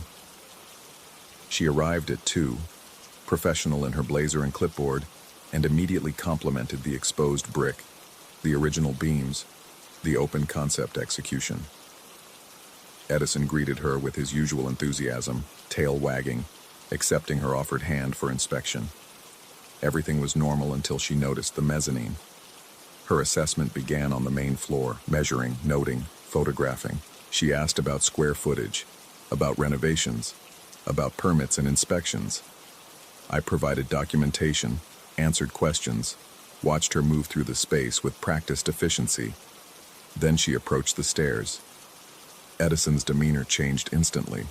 The tail stopped, the ears flattened. He positioned himself between her and the first step, not aggressively but firmly, a barrier of intention. Vivian noticed. She paused, one hand on the railing, and looked at the dog with an expression I couldn't quite read. Then she looked up, her gaze traveling the stairs to the landing above. The temperature dropped. I could see her register it, the way her breath suddenly misted, the subtle tensing of her shoulders. She stood there for what felt like several minutes, but was probably 30 seconds, her eyes fixed on the landing's corner, on that exact point where I'd seen the figure. When she finally spoke, her voice had lost its professional cheerfulness. She told me there was nothing structurally wrong with the stairs, that the construction looked sound, that the permits were all in order. She said these things while backing away from the staircase, while maintaining that strange fixed stare at the upper landing. Then she added, almost as an afterthought, that sometimes spaces don't welcome change, that sometimes buildings have their preferences, their established patterns, and disruption causes resistance.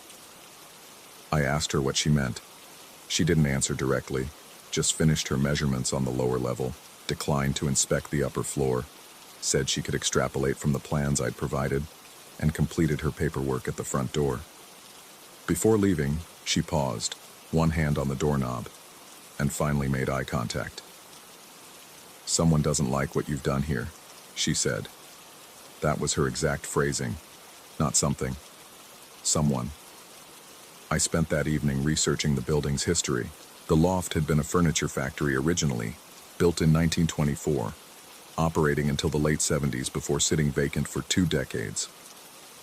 The conversion to residential units happened in the early 2000s, and I was the third owner of this particular space. Nothing in the public record suggested tragedy or violence, no industrial accidents, no reported deaths. Just a building that had aged and transformed, its purpose shifting with economic necessity. But absence of documented tragedy doesn't mean absence of tragedy.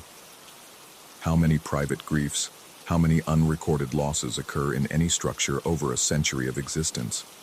How many night watchmen, solitary craftsmen, late shift workers might have inhabited this space when it hummed with production? And more pressingly, how many of them had died elsewhere, but might have left something of themselves behind, some attachment to the space they'd known? I was thinking in circles, I knew, spiraling into the kind of magical thinking that rationality should prevent. But rationality couldn't explain the cold, the lights, the figure that I'd seen with increasing frequency. That figure now appeared almost nightly, always in the same position, always watching, always still. I'd stopped using the sensor lights entirely, unable to bear their irregular behavior, and the darkness made the apparition, I'd started calling it that, at least in my private thoughts, seem more solid, more insistent. Edison had stopped eating properly. His ribs were becoming visible under his coat, and the vet found nothing physically wrong, suggested stress, asked if anything had changed in his environment. I'd laughed at that, a sound with no humor in it, and lied about everything being fine. Nothing was fine. I was showering with the curtain partially open, afraid of what might be on the other side. I was sleeping in 4-hour fragments, waking at every sound, at every shift in temperature. The properties I managed were suffering from my inattention, tenants calling with complaints I'd forget to address, maintenance requests piling up unanswered. My business partner had asked twice if I was okay, his concern genuine and useless. Because how do you explain to someone that your own home has developed an immune response to your presence? That the space you've invested everything in, financially and emotionally, has rejected your improvements with something approaching intelligence? Week 7 brought the clearest sighting. I'd been lying on the couch around 2 a.m., Edison curled at my feet, both of us pretending to sleep. The city outside was quiet, that deep night silence where every sound carries weight. I was staring at the ceiling, at the underside of my expensive mezzanine, when I heard the footsteps. They were undeniable this time, heavy, deliberate, crossing from one side of the upper floor to the other.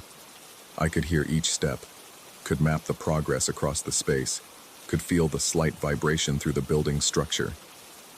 Edison heard them too, his body going rigid, a low growl building in his throat.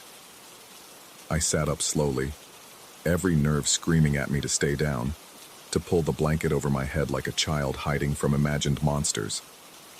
But these weren't imagined. The footsteps continued, reaching the landing, then silence. I looked up. The figure stood at the top of the stairs, clearer than it had ever been. Tall, well over 6 feet, wearing that anachronistic overcoat that seemed pulled from the 1920s or 30s, dark fabric that absorbed rather than reflected light. The face remained obscured, but I could see the posture now. Not threatening exactly, but definitive. This was someone who belonged here, or believed they did, and my presence was the intrusion. We stared at each other, or I stared at where a face should be, for what felt like an eternity. I couldn't move, couldn't speak, could barely breathe. Every survival instinct I possessed was firing contradictory signals: run, fight, freeze, submit. Edison's growl had become continuous, a low rumble of pure canine distress. Then the figure did something it had never done before. It moved. One step down, just one. The motion was fluid, natural, accompanied by the sound of weight on wood. The sensor light flickered on. I'd reconnected them that afternoon in a fit of false confidence, and in the sudden illumination, the figure was gone. But the cold remained. That bone-deep chill rolled down the stairs like water, washing over me in waves that made my teeth chatter. Edison bolted for the bedroom, my old bedroom on the main floor, where I'd been sleeping before the renovation, and I heard him scratching frantically at the door. I wanted to follow him. Every rational part of my brain was screaming at me to leave, to get out, to spend the night in my car or a hotel or anywhere that wasn't here. But another part, maybe the stubborn part, maybe the part that had invested everything in this space, stayed rooted to the couch. I found myself speaking to the empty staircase, my voice hoarse from disuse. I said that I hadn't meant any disrespect, that I'd only wanted to improve the space, to use it fully. The words felt absurd even as I spoke them, but they kept coming. I explained the planning, the permits, the careful construction. I apologized, though I wasn't entirely sure what I was apologizing for. The cold began to recede. Slowly, degree by degree, the temperature normalized.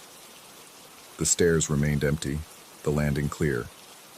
Edison's scratching had stopped, though I could hear his anxious panting through the door. I sat there until dawn, waiting for something else to happen. Nothing did. The decision formed gradually over the following days. I couldn't live like this, hypervigilant, exhausted, afraid of my own home. But I also couldn't sell, not without disclosing what I'd experienced, not without cratering the property's value. And somewhere deeper, past the fear and frustration, I felt an absurd sense of obligation. This wasn't malicious haunting, wasn't violent or overtly threatening. It was resistance, territorial defense. Whatever remained in this space felt displaced by my renovation, pushed aside by my presumption. The idea came to me during a sleepless night. What if I undid it? Not physically. The construction was permanent, the mezzanine structurally integrated into the building. But mentally, what if I stopped using the space, stopped treating it as mine, acknowledged the previous claim? I'd already been sleeping below for weeks. What if I formalized that arrangement, stopped thinking of the upper level as bedroom and started thinking of it as something else? Storage, unused space, territory I was ceding back to whatever needed it. The thought brought unexpected relief. Like loosening a knot I hadn't realized was choking me. I stood at the base of the stairs that night and made a declaration to the empty air. I said that I understood now, that I'd been presumptuous, that the upper space could remain untouched, that I'd live below, grateful for the volume and light the open ceiling provided, and leave the mezzanine to whatever had been there first. It felt absurd. It felt necessary. Edison was watching me from across the room, his head tilted in that way dogs have when processing something unusual. I turned to him, about to call him over when I felt his weight against my leg. He'd crossed the room without me noticing and was now pressed against my shin, his body warm and solid and real. More importantly, he was touching the bottom step, not climbing it, but no longer maintaining his careful distance. His tail wasn't wagging, but it wasn't tucked either. He looked up at me with those amber eyes that had been filled with anxiety for 7 weeks, and I saw something that might have been relief. We stood there together, dog and man, at the base of the stairs I'd built, and would never climb again. The mezzanine loomed above us in the darkness, that angular platform of exposed brick and reclaimed wood and expensive ironwork. My bedroom up there remained perfectly arranged, my clothes hanging untouched, the bed I'd never sleep in made with hospital corners. The cold spot at the landing's edge persisted. The sensor lights still flickered with their irregular pattern. And sometimes, in those deep night hours when the city holds its breath, I'd hear footsteps crossing the floor above, slow, deliberate, belonging to someone who'd been here long before me and would remain long after. But Edison sleeps on the couch now, pressed against my side, his breathing deep and even. The properties I manage have stabilized. My business partner has stopped asking if I'm okay, and I've learned to live in the lower elevation of my own ambition. Sometimes I catch myself planning new renovations, bathroom upgrades, kitchen expansions, changes that would stay firmly on the main floor. Then I hear a creak from above, feel that subtle drop in temperature, and remember the unspoken agreement I've made with whatever shares this space. The mezzanine was supposed to transform the emptiness into something purposeful.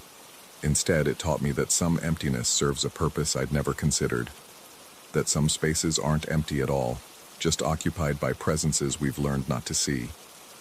I don't know if what I experienced was genuine haunting or elaborate self-deception, whether the figure in the overcoat is residual energy or stress-induced hallucination. The ambiguity should trouble me more than it does, but I've found a strange peace in the uncertainty, in living alongside the unexplainable without demanding explanation. The loft still feels like home, even if I'm no longer certain I'm its only resident. Edison seemed satisfied with this arrangement, and his judgment, I've learned, might be better than my own. Last week, the motion lights stopped their erratic behavior entirely. They function normally now, smoothly illuminating the stairs on their programmed fade when I pass too close to their sensors, though I'm careful never to climb high enough to trigger the top one. That landing remains dark, temperature hovering around 50 degrees, belonging to whoever claimed it first. I tell myself I'm content with this. Most days I even believe it. But on certain nights when sleep won't come and the city sounds fade into silence, I find myself looking up at the mezzanine's edge. And occasionally, just occasionally, I see that silhouette against the darkness, tall and still and watching, but no longer waiting. We've reached our understanding, whatever it is.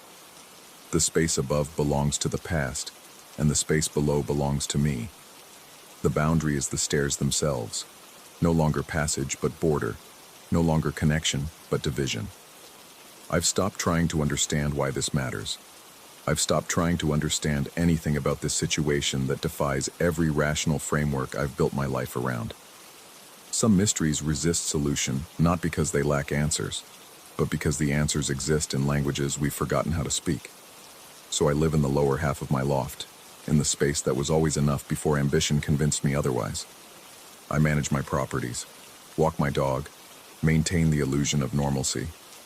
And sometimes, in moments of particular stillness, I feel almost grateful for the presence above, because it taught me something essential about the spaces we inhabit and the spaces that inhabit us, about the difference between ownership and stewardship, between possession and permission, about the invisible borders we cross without realizing, and the prices we pay for crossing them. The mezzanine was my monument to improvement, to growth, to the fundamental human impulse toward more.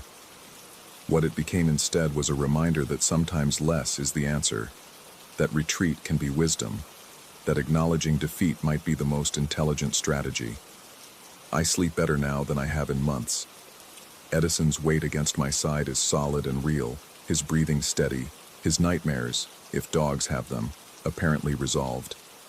The temperature on the main floor stays comfortable, the lights behave themselves, and the footsteps above have become familiar rather than frightening. I've learned to live in the house that houses me, learned to share space with whatever else calls this place home. And if that makes me sound haunted, well, maybe we all are, in ways we refuse to acknowledge. Maybe every space we inhabit is already occupied, and we're the ones doing the haunting, imposing our presence on histories we can't begin to comprehend. The mezzanine stands above me still, beautiful and expensive and utterly unused. Sometimes visitors ask why I built it if I'm not going to use it, and I tell them the truth that sounds like a lie. It wasn't for me. They laugh, assuming it's a joke, and I let them assume. Because the real explanation, that I built a bedroom for a ghost, that I surrendered my own ambition to maintain peace with something that might not even exist, would sound insane. And maybe it is insane. Maybe I've constructed an elaborate rationalization for my own psychological break. Maybe Edison picked up on my stress and mirrored it back. Maybe every strange occurrence has a mundane explanation I'm too invested in mystery to accept.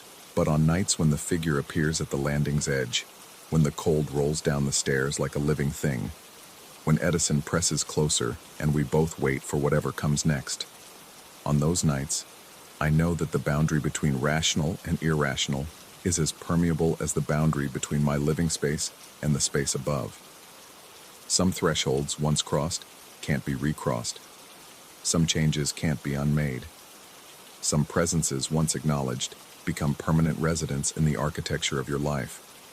I've stopped looking for ways out. I've stopped imagining what it would be like to reclaim the mezzanine, to sleep in the bed I built, to use the space the way I'd intended. That's someone else's dream now. Someone who hasn't stood at the base of these stairs and felt the weight of history pressing down through the floorboards above. The loft is enough. The couch is enough. Edison's breathing beside me is enough.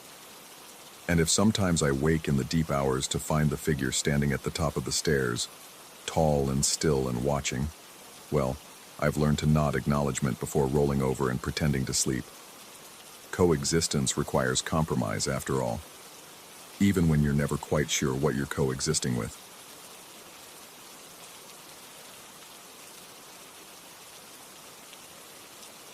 Story 8.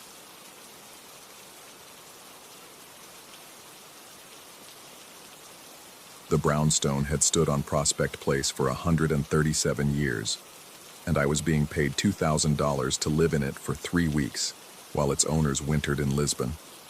Easy money, I'd thought. The kind of gig that falls into your lap when you're between jobs and your cousin knows someone who knows someone. The first week passed without incident. I learned the house's rhythms, the radiators that clanked to life at 6:15 each morning, the third step from the top that groaned under any weight, the way the kitchen faucet hummed a half-second before water came through. Old houses have their vocabularies, and I was becoming fluent. Then came that Tuesday night. I'd fallen asleep on the couch watching a documentary about deep-sea creatures, those translucent things that exist in perpetual darkness. The television's blue glow had become my nightlight in this unfamiliar place. When I woke, the screen showed only static, casting the parlor in a restless, shifting gray. 2:17 a.m., according to my phone. That's when I heard it. The distinctive sound of the front door's brass knob turning, the internal mechanism clicking as tumblers aligned. Not the aggressive jiggling of a break-in attempt, but the methodical rotation of someone who had every right to be there. Someone with a key. I sat up, my mouth suddenly dry. Suddenly, the owners were in Portugal. I was alone. The sound continued, patient and measured. Click. Pause, click, a rhythm almost hypnotic in its persistence. I grabbed my phone, its screen brightness harsh against my adjusted eyes, and moved toward the foyer. The Victorian floor plan meant passing through the dining room first, its long mahogany table reflecting my distorted shadow across its polished surface. At the front door, I pressed my eye to the peephole. The fisheye lens showed Prospect Place exactly as it should be at 2 in the morning.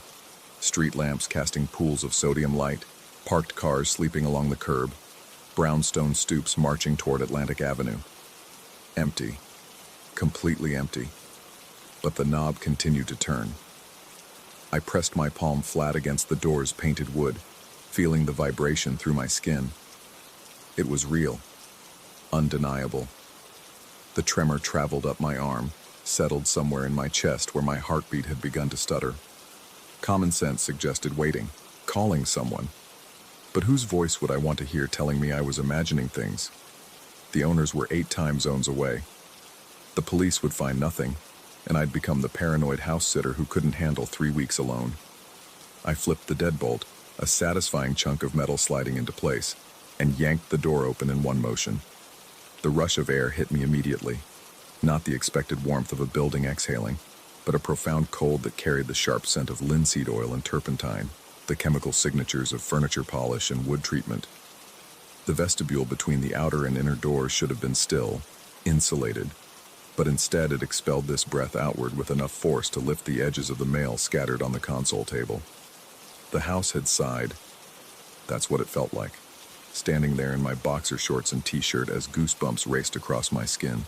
The brownstone had drawn in air and released it, and I'd simply happened to open the door at the precise moment of exhalation. I told myself this as I closed and locked the door. Told myself that old houses develop strange pressure differentials, that temperature changes create air movement, that there were perfectly rational explanations taught in basic physics classes. The next morning, I almost believed it. Almost. Until I noticed the marks. Condensation on bathroom mirrors is unremarkable, but condensation that appears as 5 distinct lines, each roughly the width of a fingertip, arranged in a pattern that suggests a hand pressed flat against glass from the other side. That gives pause. I wiped them away, blamed the shower's steam, the house's old ventilation. Then I found the fingerprints on the inside of the front door. They gleamed dully in the afternoon light filtering through the transom window, catching the sun at just the right angle. Oily residue, darker than the door's deep green paint, clustered around the handle at shoulder height. 5 prints from one hand, thumb and 4 fingers, pressed with enough force to leave clear whorls and ridges. I compared them to my own hand. The span was wider, the fingers longer. The placement suggested someone taller than my 5'10" frame, someone who'd stood very close to the door, palm flat against its surface. The owners had left 3 weeks ago. These prints looked fresh. I spent an hour scrubbing them away with wood polish, the same linseed-scented solution whose smell had poured from the vestibule the night before. The coincidence wasn't lost on me, but I focused on the mechanical task, the circular motions, the gradual disappearance of evidence. When I finished, I noticed the dust. The Persian runner in the foyer, a threadbare thing the owners called an heirloom, showed traffic patterns where feet naturally fell, lighter patches along its center, darker accumulation at the edges, except for one spot, roughly 2 feet wide and 6 feet long, where the dust had been displaced in a perfect rectangle, not smudged or scattered, but lifted cleanly, as if something had rested there and then been removed with surgical precision. The dimensions matched a person standing still. Very still. For a very long time. I found myself spending more time in the upper floors after that, away from the foyer and its implications. The brownstone's 3rd floor had been converted into a home office, and I established myself there during daylight hours, my laptop and instant coffee creating an illusion of normalcy. But houses, I was learning, have memories. At first, I attributed the sounds to the building's age.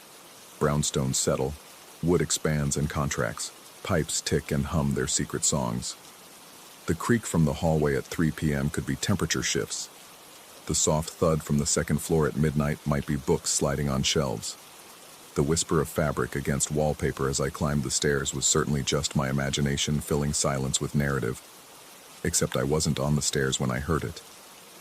I was in the office, feet up on the desk, reading about the history of Prospect Place on my laptop. The neighborhood had been developed in the 1880s, when Brooklyn was still a separate city, when these houses sheltered families wealthy enough to employ live-in staff. The article mentioned architectural details, property values, notable residents. It didn't mention what happened to those live-in staff when the families moved on. The sound came from directly below me, the 2nd floor landing. A distinct rustle, like someone adjusting their position after standing too long. I froze, my pulse suddenly loud in my ears. The house's ambient noise continued around this new sound, the radiators ticking their afternoon countdown, traffic humming beyond the windows. I waited. 5 minutes. 10. Nothing else came. When I finally descended the stairs, each step deliberate and announced, I found the 2nd floor hallway exactly as I'd left it. 3 bedroom doors, all closed. The bathroom door, slightly ajar. Afternoon light filtered through lace curtains, creating patterns on the hardwood that looked almost like footprints, almost like shadows, almost like something that might move if I looked away. That evening, I made the mistake of checking the basement. The owners had warned me about it, told me the furnace was new, that I shouldn't need to go down there, that the stairs were steep and the single bulb unreliable. Sound advice meant practically. I'd interpreted it as such, until I noticed the door at the end of the 1st floor hallway standing open. I'd kept it closed. I was certain of this. The basement represented the house's unconscious, the part I didn't need to access or understand. Keeping it closed felt like maintaining a boundary, a clear delineation between the spaces I occupied and those I didn't. But it stood open now, revealing darkness that the hallway's sconces couldn't penetrate. Cold air drifted up, carrying that same furniture polish smell, mixed with something older, mineral dampness, stone, earth. I should have closed it and walked away. Instead, I descended. The wooden stairs were narrow, built for a century when people were smaller, or more careful, or both. My hand found the rail worn smooth by generations of palms, and I counted steps in my head. 12, 13. The bulb's pull chain brushed my forehead and I yanked it. Yellow light revealed a space larger than I'd expected. Not the cramped cellar I'd imagined, but a proper basement room with brick walls painted white decades ago, now yellowed and flaking. The furnace crouched in one corner, modern and efficient, looking out of place among the antique architectural bones. Wooden crates lined the far wall, stacked neatly, their sides stenciled with faded shipping marks. A workbench held ancient tools arranged with military precision, saws and planes and implements, whose purposes I could only guess. Everything covered in dust except the floor directly in front of the stairs. The concrete there showed a path, dust-free, leading from the stairs to the center of the room and back again. Fresh, recent, a loop that suggested pacing, or perhaps a patrol route, worn by repetition. I backed up the stairs without turning around, my hand finding each tread by feel, my eyes fixed on that swept pathway. The light stayed on behind me, and I told myself I'd turn it off later, in daylight, with the basement door firmly closed. That night I didn't sleep. I'd intended to. Laid in the second-floor guest room bed, blankets pulled to my chin, phone charging on the nightstand. But every creak became footsteps. Every shadow cast by passing headlights became a figure. The house's familiar vocabulary had transformed into a language I no longer understood, or perhaps understood too well. At 2:17 a.m., the same time as before, I noticed, I heard the front door's knob begin to turn. This time, I didn't investigate. I lay still, barely breathing, listening to that patient, methodical clicking. It continued for 7 minutes. I know because I watched my phone's clock, each minute feeling like an hour, wondering what kind of patience this required, what kind of purpose drove such persistence. Then it stopped. The silence that followed felt worse, expectant, as if the house itself was waiting to see what I'd do next. I did nothing. At some point near dawn, I must have dozed, because I woke to gray morning light and the smell of furniture polish so strong it made my eyes water. The scent clung to everything, the bed sheets, my clothes, my hair, as if I'd bathed in it, or as if the house had rubbed against me while I slept, marking me with its particular chemistry. Downstairs I found the basement door open again. This time I closed it and pushed the hall table against it, a small act of resistance, largely symbolic. The table weighed perhaps 40 pounds, not enough to stop anything determined, but enough to make a statement. I see you. I acknowledge what's happening here. I am not participating. The day passed in a strange suspension. I worked from the third floor, avoiding the lower levels, ordering delivery rather than cooking. My cousin texted asking how things were going. I told her fine, great, easy money. What else could I say? That I thought the house was breathing, that something patient was teaching itself the rhythms of the place, the same way I had, that I'd begun to feel like I was sharing the space rather than occupying it alone. She'd have suggested I leave, find a hotel, cut my losses, but that would mean admitting I couldn't handle 3 weeks in a beautiful brownstone, that old houses and solitude had cracked something in me that had seemed solid enough. That night, I set up my laptop in the bedroom, its screen facing the door, and started recording. The video showed nothing. Hours of static darkness, the green glow of the hallway nightlight I'd installed, the occasional shift as I adjusted in bed. But the audio picked up everything I'd been hearing. The creak at 11:47 p.m., the soft thud at 12:33 a.m., the rustle at 1:15 a.m., and at 2:17 a.m., distinct and undeniable, the sound of the front door's mechanism clicking, patient and methodical, for exactly 7 minutes. I watched the playback the next morning, my hands shaking slightly as I dragged the cursor back and forth over the timeline. The sounds were there, real, recorded. Not imagination, not paranoia, not the fantasies of isolation. But the video showed only an empty hallway, a closed bedroom door, darkness undisturbed. That's when I started packing. Not to leave, I still had 11 days left, and I needed the money, but to be ready, to maintain the option of departure, to keep escape possible. My duffel bag sat by the bedroom door, essentials inside, like a promise I'd made to myself. The owners called that afternoon. A routine check-in, they said, just making sure everything was all right. Their voices crackled across the Atlantic connection, bright with European vacation and wine-dark afternoons. I told them the house was fine, that I was managing well, that nothing unusual had occurred. What could I say? That their home had a guest I hadn't been introduced to? That something was practicing being here, learning the space, establishing patterns. That I'd begun to feel watched, not by eyes, but by attention. That sense of being in another's awareness even when alone. They thanked me, said they'd see me in 11 days, reminded me to water the plants. After hanging up, I found myself standing in the foyer, staring at the spot where the dust rectangle had been. I'd vacuumed there days ago, erased the evidence. But now, as afternoon light slanted through the transom, I could see a depression in the carpet's nap. The fibers there compressed differently, suggesting weight that had rested long and consistently enough to alter the fabric structure. I knelt down, ran my hand across the surface. The difference was subtle but unmistakable. A persistent memory of presence, woven into the material itself. That evening, as I climbed to the third floor with my instant coffee and determination to pretend everything was normal, I noticed something new. The family photographs lining the stairwell, those sepia-toned portraits of Victorian ancestors, had shifted slightly in their frames. Not dramatically. Just a few millimeters off true, tilted at angles that suggested they'd been examined and then imperfectly replaced. I straightened them carefully, my fingers avoiding the glass, conscious that I might leave prints.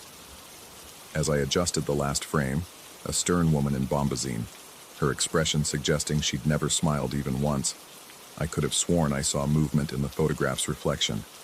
Just a shift in the background darkness, the kind of motion that might be me turning away, or might be something else turning toward me. I took the stairs down faster than I'd intended. The next few days blurred together. I established new rules. Stay on the third floor during darkness. Keep lights on everywhere. Sleep in short shifts. Always with one eye on the recording laptop. Document everything, though I wasn't sure what purpose documentation would serve. Evidence for whom? Proof of what? The sounds continued, predictable as clockwork. 2:17 a.m. brought the doorknob's patient clicking. 3:33 a.m. brought footsteps on the second floor, soft and measured.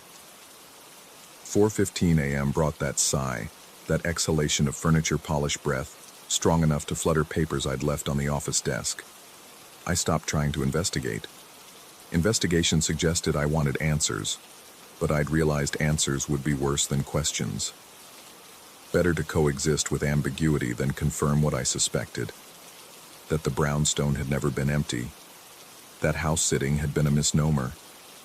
That I'd been introduced to a space already occupied. On my 18th day, I found the second rectangle. This one appeared in the second floor hallway, outside the bedroom I'd been using. Same dimensions, same precision in the dust displacement, but this placement felt different, more proximate, as if whatever had been standing in the foyer for those first weeks had decided to move closer, to maintain its vigil from a more intimate distance. I moved my belongings to the third floor that afternoon. The house had 4 levels. Let it have the lower 3. But houses, I'd learned, don't respect such boundaries. That night, at 2:17 a.m. exactly, I heard footsteps on the stairs to the third floor. Slow, deliberate, counting each step the way I had, learning the vocabulary. The creak that came from the third tread, the slight give in the 5th, the protest of the 7th. They stopped outside the office door. I sat at the desk, laptop open but forgotten, watching the thin line of light beneath the door, waiting for it to be blocked by something standing just beyond, casting a shadow that would confirm presence.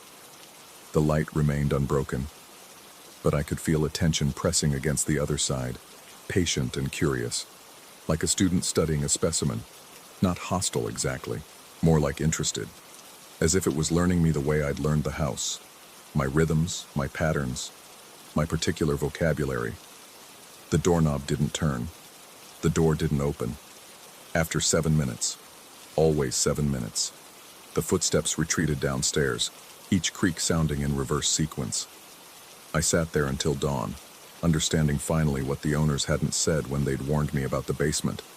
Not that the stairs were dangerous or the light unreliable, but that some spaces in old houses should remain unexamined, that certain presences should be left undisturbed, that house-sitting might mean something different than I'd imagined.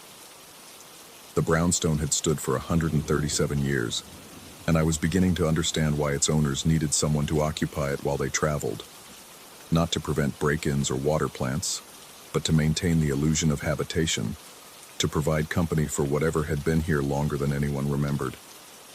I have 4 days left. The money will be in my account when I leave, and I will leave. Walking out the front door at the agreed-upon time, my duffel bag packed, my recordings saved to multiple drives. But sometimes, late at night, I wonder if I'll really go. Or if, like the furniture and photographs in Persian Runner, I've become part of the house's collection. Another piece worn into place by presence, my own dust rectangle forming slowly on the third-floor office carpet, marking the spot where I've learned to stand very still, waiting, patient and methodical, for the owners to return, or for the next house sitter to arrive.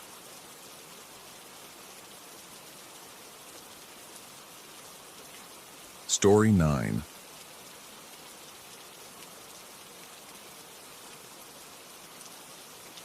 The drill bit punched through the final layer of horsehair plaster with a sound like breaking bone. I pulled back, letting the dust settle, and peered into the cavity I'd opened in the Jacobson house, a 3-story Queen Anne that had been watching the Hudson Valley since 1890. The beam from my headlamp cut through the darkness of the wall space, and that's when I saw it. Not the expected tangle of old wiring or mouse nests, but a corridor. Not a gap, not a space. A corridor. It ran parallel to the existing hallway, about 3 feet wide, tamponated at both ends with blown cellulose insulation that looked like it had been there since the Eisenhower administration. But in the middle section, where my light fell, the air was clear. The floorboards were intact, dusty, but solid. And sitting there, centered perfectly on those boards, was a teacup and saucer. They were clean. Bone china, delicate, the kind my grandmother would have called good dishes. The cup sat in the saucer at a precise angle, handle at 3 o'clock. Around the base of the cup, barely visible in the dust, was a ring. The ghost of condensation, long dried but still discernible, as if someone had set down a fresh cup of tea and walked away only moments before. The impossibility of it stuck in my throat. The wall had been sealed for decades, maybe longer. The cellulose insulation at either end was compressed and settled, undisturbed. There was no way in except through the hole I'd just made, and yet the dust on the floorboards lay thick and perfectly smooth everywhere except around that teacup, where it had been displaced by something, by someone, setting it down. I reached for my phone to document it, already imagining the conversation with the homeowners. They'd hired me to install a safe in the master bedroom closet, a simple job that should have taken a day. Now I'd stumbled onto something that would require explanations. Maybe a historical society consultation, definitely a delay in the timeline. The phone's camera app opened, then froze. The screen went black except for a thin white line that flickered and died.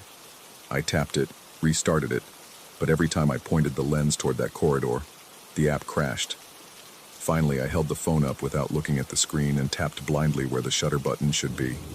3 shots. 4. The phone grew hot in my hand, and I caught a smell like burning dust. When I pulled up the gallery, my hands had started trembling. I couldn't explain why.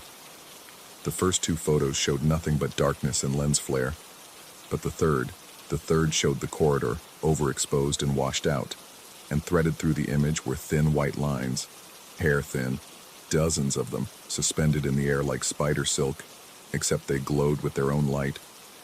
They formed no pattern I could recognize, yet something about their arrangement made my eyes hurt, made me want to look away. I should have closed up the wall right then. I should have mixed a bucket of joint compound, sealed the hole, and told the owners I'd found structural issues that made the safe installation impossible in that location. Instead, I widened the opening. The corridor ran about 15 feet before the insulation blocked it off completely. I climbed through, my shoulders barely fitting through the gap I'd made in the lath and plaster. The air inside was different. Staler, yes, but also somehow more present, if that makes sense. It felt occupied in a way that empty spaces shouldn't feel. The teacup sat there, waiting. I crouched beside it without touching it, studying it in the full beam of my headlamp. The pattern was floral, faded but still visible. Roses and forget-me-nots, the kind of design that had been popular in the 1880s. The condensation ring troubled me more than anything else. Liquid doesn't leave marks like that on china without sitting for at least a few minutes, and in this dry, sealed environment, condensation meant the tea had been hot. Recently hot. I pressed my hand to the floorboards beside the cup. They were cool, the temperature of the surrounding wood. No warmth, no residual heat. But when I pulled my hand back, I could have sworn the dust pattern had changed, not disturbed by my touch, but rearranged somehow, as if something had breathed across it in the second I wasn't looking. That's when I heard the first voice. Not words, not exactly, but a murmur, like conversation in an adjacent room, the kind of ambient sound you tune out at a dinner party until you realize someone's been saying your name. It came from deeper in the corridor, beyond where the insulation blocked the way. I pressed my ear to the wall panel, the one I'd have to install to close this up, and the sound clarified just enough to be maddening.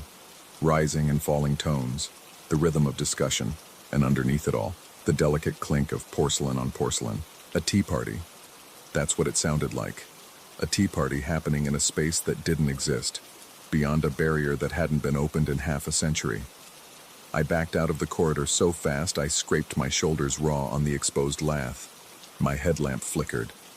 The battery was fresh that morning. I'd checked it before leaving home, but now the light pulsed in time with something, not my heartbeat, which was hammering too fast, but with something slower, more measured. A breathing rhythm.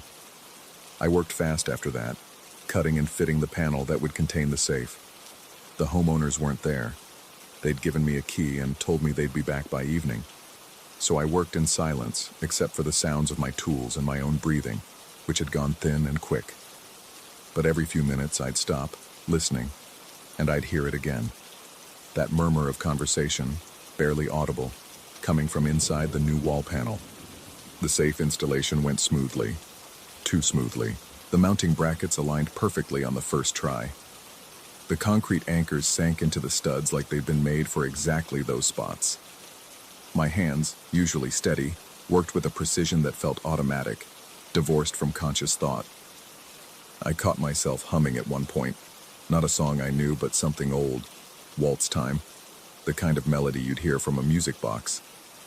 By late afternoon, the job was finished. The safe sat snug in its recess, the panel smooth and painted, no evidence of the corridor behind it except in my photos, which I'd uploaded to my laptop before my phone had finally died completely. The battery drained from full to zero in the span of 2 hours. I stood in that bedroom for a long time, just listening. The house creaked around me the way old houses do, the small adjustments of wood and nails as temperature shifts, as wind pressure changes, normal sounds. But underneath them, or maybe woven through them, I could hear something else. That murmur, fainter now, but persistent. And every so often, a sound like a cup being set down very gently on a saucer. I packed my tools in a daze, my hands moving through the familiar motions while my mind tried to rationalize what I'd found. Teenagers playing a prank decades ago, sealing themselves into the wall space with their contraband tea set. Except the insulation had been undisturbed. A former owner with peculiar habits, leaving offerings in the walls for luck. Except the condensation ring was too fresh. A hallucination brought on by old dust and poor ventilation. Except my camera had seen the light threads too. The homeowners arrived as I was loading my truck. They were pleased with the work, ran their hands over the smooth panel, tested the safe's combination. The husband mentioned hearing odd sounds in the walls sometimes, a sort of muttering he attributed to pipes or wind in the eaves. His wife laughed and said old houses talk, don't they? They paid me in cash and said they'd recommend me to their friends. I drove home with the windows down despite the October chill, needing the cold air to feel real, to anchor me to the world of highways and traffic lights and the paper cup of coffee I'd bought at a gas station. But when I got home and opened my laptop to file the job paperwork, I found 17 new photos in my upload folder. I'd taken 3, 4 at most. The additional images showed the corridor from angles I hadn't photographed, wider shots, as if taken from farther back, closer shots of the teacup, showing details I hadn't noticed, a hairline crack in the saucer, a small chip on the rim, and at the bottom of the cup, still visible, a dark crescent of residue that looked like tea leaves. The final photo stopped my breath. It showed my own back, my shoulders wedged in the opening of the wall, my headlamp illuminating the corridor. I was reaching toward the teacup, my hand extended, fingers splayed. I had never touched that cup. I'd been careful not to disturb it. But in the photo, my fingers were wrapped around the handle, lifting it, and my other hand held the saucer beneath it, catching whatever might spill. The image was perfectly in focus despite the low light. And in the darkness behind me, just visible in the extreme background where the corridor should have been blocked by insulation, there was a doorway. Not a gap in the cellulose, not a trick of shadow. A doorway with a frame and a threshold standing open, and beyond it, soft light like late afternoon sun through gauze curtains, and the suggestion, only the suggestion, of figures standing in a room, watching me, waiting to see if I would drink. I slammed the laptop shut. My hands were shaking so badly I knocked over the coffee, watched it spread across my kitchen table in a dark pool. For a moment, just a moment, the liquid caught the light in a way that formed a pattern. Thin white lines, dozens of them, the same glowing threads from the photograph, suspended now in cooling coffee, pointing toward something, leading somewhere. I haven't opened the laptop since. It sits in a drawer, powered off. But sometimes at night, in the boundary state between waking and sleep, I hear that murmur again, that conversation in an adjacent room. And underneath it, clear and close as if held right against my ear, the delicate sound of porcelain kissing porcelain, a cup being returned to its saucer after a long, satisfying sip. The tremor in my hands hasn't stopped. It's been 3 weeks. My doctor says it's probably stress, recommends a vacation, maybe therapy, but I know what it really is. I know because when I hold my hands perfectly still, when I concentrate in the right way, I can feel it. A weight, delicate and present, balanced in my palm. The weight of good china, the weight of a teacup, still warm, waiting to be raised to lips that might or might not be my own anymore. The Jacobson house calls sometimes. The homeowners, I mean. They're hearing sounds in the walls again, they say. Not muttering this time. Footsteps. And once very clearly the sound of someone brewing tea. The whistle of a kettle just on the other side of the bedroom wall, right where the safe is installed. They asked if I could come back and investigate. I told them I'd think about it. But the truth is, I've already started packing my tools. There's a pull, you see, a sense that I left something unfinished, some courtesy not observed. You don't refuse an invitation like that, not when it's been extended so clearly, so patiently, not when you've already accepted, whether you remember doing so or not. My truck is loaded. The drive to the Jacobson house takes 40 minutes. I've mapped it out, planned to arrive just as the afternoon light begins to fade, when the boundary between the world outside and the world inside the walls grows thin enough to step through. The teacup is waiting after all, and I've developed such a terrible thirst.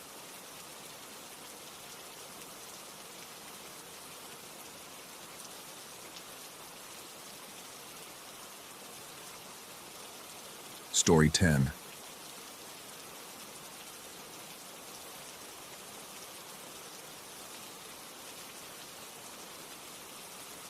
The fluorescent lights in the back warehouse had been flickering for 3 weeks, and maintenance still hadn't shown up. I'd stopped filing complaints after the 5th ticket disappeared into whatever void consumed requests at the St. Louis Goodwill Industries Administrative Office.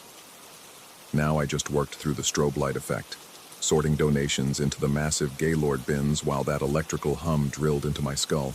It was the breathing I noticed first, not my own.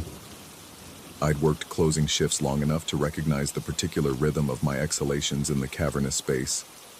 The way sound travels differently when you're alone in 30,000 square feet of concrete and metal shelving. This was something else. A wet, labored wheeze that seemed to emanate from somewhere behind the towering stacks of furniture donations, back where we kept the items too damaged to sell, but too intact to immediately trash. I told myself it was the heating system. The building was old, built in the 60s, and the ductwork made all sorts of sounds, rattles, groans, sometimes what sounded almost like footsteps. The general manager had laughed when I mentioned it during my first week, explaining that every closing manager eventually started hearing things. It was the isolation, she said, the way the mind fills empty spaces with phantom sounds. But this wasn't phantom anything. I paused in my sorting, a chipped ceramic lamp base still gripped in my right hand. The breathing continued, steady and deliberate, matching no mechanical pattern I'd ever heard. It had rhythm, in, out, but with a crackling quality at the edges, like cellophane crumpling in time with each breath. The warehouse stretched out before me in rows of industrial shelving, each aisle a corridor of shadows that the failing fluorescents couldn't quite reach. We called them the canyons, these spaces between 16-foot-tall units loaded with everything the people of St. Louis no longer wanted. Clothes compressed into cubic yards of fabric, electronics stacked in precarious towers, books, thousands of them, their spines creating walls of faded colors and forgotten stories. I set down the lamp and moved toward the sound. My shoes squeaked against the polished concrete. We'd had the floors redone in September, and they still had that tacky quality that grabbed at rubber soles. Each step announced my presence, and I found myself wishing for silence, for the ability to move unheard through my own workplace. The breathing grew louder as I approached aisle 7. I'd worked this job for 14 months, and I knew every quirk of this building. I knew that the third Gaylord from the loading dock always smelled faintly of mothballs no matter what we put in it. I knew that the temperature dropped exactly 7 degrees in the northeast corner near the emergency exit. I knew which floorboards groaned and which overhead lights took longest to warm up after the timer shut them off at midnight. What I didn't know was what stood at the end of aisle 7. At first, I couldn't process what I was seeing. The human brain needs context for visual information, needs to slot incoming data into established patterns. What I saw didn't fit any pattern I possessed. It was short, perhaps 4 feet tall, and hunched over in a way that suggested either deformity or the weight of impossible years.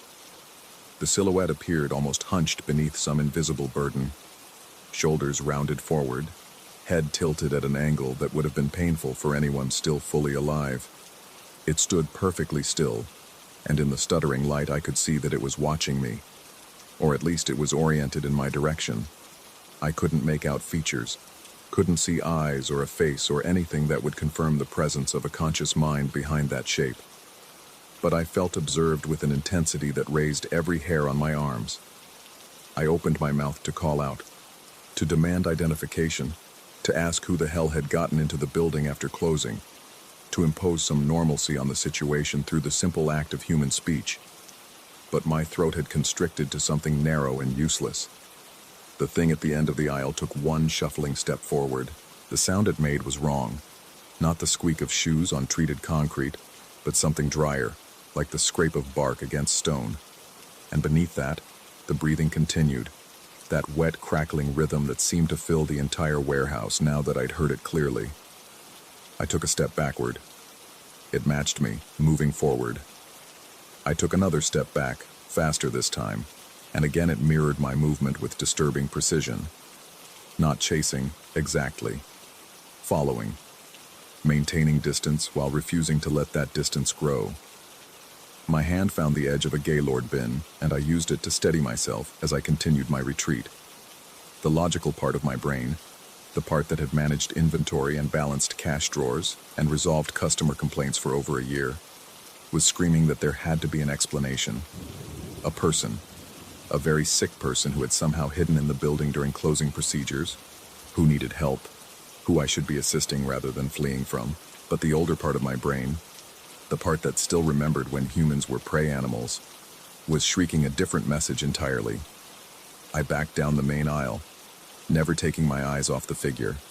It emerged from aisle 7 with that same shuffling gait, and in the better lighting of the central corridor, I could see more details. It wore clothing, or something approximating clothing, layers of fabric that hung wrong, that moved independent of any breeze, that seemed to absorb light rather than reflect it. And its face. I yanked my gaze away before my brain could finish processing what I'd seen. Some images carve themselves into your neurons with such violence that you spend the rest of your life trying not to remember them.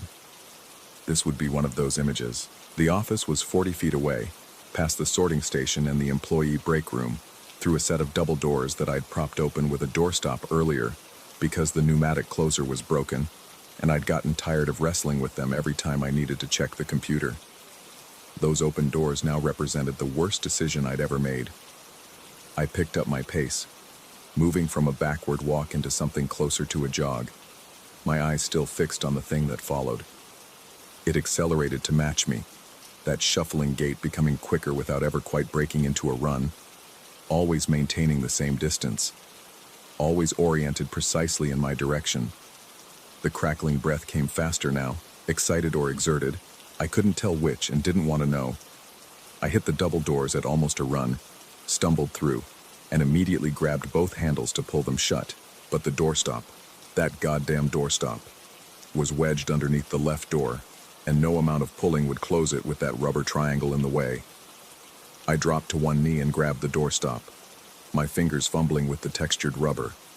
Behind me, I could hear the scraping sound growing closer, could feel the temperature in the corridor changing, warming in a way that had nothing to do with the heating system and everything to do with presence. The doorstop came free, and I lunged upward, slamming both doors shut. They locked automatically, a safety feature for after hours, and I stood there gasping, staring through the small reinforced glass windows set into each door at chest height. The thing stood on the other side, perhaps 10 feet back, perfectly still again. In the brighter light of the administrative corridor, I could see it more clearly than I wanted to. It was human-shaped in the way that a crude drawing is human-shaped, possessing the right number of limbs and features, but all wrong in their proportions and placement. The head sat too far forward on the shoulders. The arms hung at slightly different lengths. And the face. I forced myself to look away again, focusing instead on my own distorted reflection in the glass. I looked wild-eyed and pale, shirt soaked with sweat despite the building's standard 68-degree interior temperature. The thing tilted its head, an oddly curious gesture, and I could swear I saw its mouth move in time with that crackling breath. I backed away from the doors, my hand reaching for my phone. I'd call the police. I'd call my manager. I'd call anyone who might be able to explain what was happening, to impose order and logic onto a situation that had abandoned both. But before I could pull the phone from my pocket, the thing moved. It didn't walk toward the doors. It simply displaced, shifting from its position in the warehouse corridor to a point much closer to the glass, as if the intervening space had folded or been edited out of existence. No movement, no transition, just there, then closer. My hand froze on the phone. It happened again. A blink, and it stood pressed against the glass of the right door, its approximation of a face inches from the reinforced window. I could see the reflection of fluorescent light on its eyes. Yes, it definitely had eyes, though their placement was subtly wrong. And in that reflection, I could see myself standing in the corridor behind me. Except in the reflection, I wasn't alone. There was another figure, tall and thin, standing directly behind me. So close that if it had been real, I would have felt its breath on my neck. I spun around. The corridor was empty. When I turned back to the door, the thing was gone. The warehouse beyond the windows showed only the familiar landscape of bins and shelves and flickering lights. Nothing moved. Nothing breathed except me. I stood there for what might have been seconds or minutes. Time had become unreliable, trying to process what had just happened. The rational explanations lined up and presented themselves. Hallucination brought on by exhaustion, stress-induced episode, some kind of environmental toxin in the warehouse air. All possible, all insufficient. The office was at the end of the corridor, door closed but unlocked. I'd left it that way when I went to do the final warehouse sweep, intending to return and finish the closing paperwork before setting the alarm and heading home. Now that closed door looked like the most important barrier in the world. I walked toward it, each step careful and measured, listening for any sound that might indicate I wasn't alone. The corridor remained silent except for my footsteps and the background hum of building systems. I reached the office door and grabbed the handle. Locked. That was wrong. I'd left it unlocked. I was certain I'd left it unlocked because I always left it unlocked during closing procedures, had been written up twice for that very habit before I finally broke it last summer. Except I'd just thought about leaving it unlocked, hadn't I? The memory was right there, clear and accessible, but the door was locked. I pulled out my keys with shaking hands, found the office key and fitted it into the lock. The mechanism turned smoothly, and I pushed the door open. The office was exactly as I'd left it. Computer monitor in sleep mode, paperwork scattered across the desk, my coat draped over the back of the chair. Normal, unthreatened, safe. I stepped inside and immediately turned to close and lock the door behind me. That's when I saw it in the window. The office had a large window overlooking the warehouse floor, installed so managers could maintain visual contact with the donation area without leaving the climate-controlled space. The glass was standard commercial grade, nothing special, sealed into the frame with screws visible along the edges. The thing stood on the warehouse floor below, looking up at the window. At me.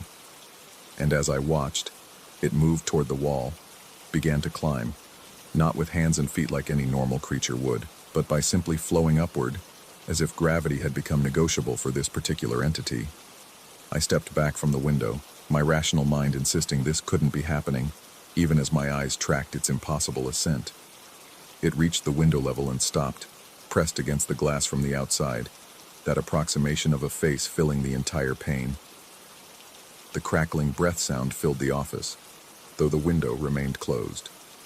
Then it began to come through, not breaking the glass, not opening any barrier, simply passing through the solid material as if it possessed no more substance than air. First the head, then the shoulders, the torso, the grotesquely bent legs. It oozed through the window like water through cloth, maintaining its rough human shape while defying every physical law I understood. The temperature in the office spiked instantly, climbing from comfortable to sauna hot in the span of a breath. My breath. Because the thing wasn't breathing anymore. It was inside, and now I was the only one drawing air in the small space. It stood between me and the door, hunched and wrong and impossible. I pressed myself against the desk, trapped, my mind racing through options that all ended with the same conclusion. There was nowhere to go. No escape route I could access before that thing closed the distance between us. But it didn't move closer. Instead, it just stood there, watching me with those wrongly placed eyes, head tilted in that same curious gesture I'd seen before. The heat in the room continued to build, sweat now running freely down my face and back, making my shirt cling to my skin in wet patches. And then it spoke. Not with words exactly, more like the impression of words, formed from the sound of that crackling breath and the hum of fluorescent lights, and the white noise of blood rushing through my ears. But the meaning came through clearly enough. I've been here longer than you. The statement hung in the superheated air, and I understood with sudden, terrible clarity what it meant. This thing, this presence, had always been in the building. In the walls, maybe, or the spaces between floors, or that dimensional gap where physics breaks down and the impossible becomes merely improbable. How many closing managers had heard that breathing? How many had seen shadows move with no light to cast them? How many had filled out those maintenance requests that disappeared, had mentioned the sounds to colleagues who laughed them off? You leave now, the impression came again, though the thing's mouth-like opening hadn't moved. You leave, and you don't come back. I wanted to argue, to assert my right to this space, to demand explanations and insist on rational order. But the words died in my throat, killed by the heat and the fear, and the absolute certainty that this thing could do more than simply follow me through aisles. It moved aside, or rather, it was suddenly no longer between me and the door, having displaced in that same impossible way. The path was clear. I didn't run. Running felt like it might trigger some predatory response, might transform this thing from observer to actor. Instead, I walked with forced calm to the door, turned the lock, and opened it slowly. The corridor beyond was blessedly cool, and I stepped into it with a relief so profound it nearly buckled my knees. Behind me, I heard that crackling breath one final time. and then nothing. I went through the motions of setting the building alarm, of locking the external doors, of walking to my car in the parking lot. Autopilot carried me through each familiar action, while my conscious mind remained locked in that superheated office, trying to process what had just happened. I called in sick the next 3 days.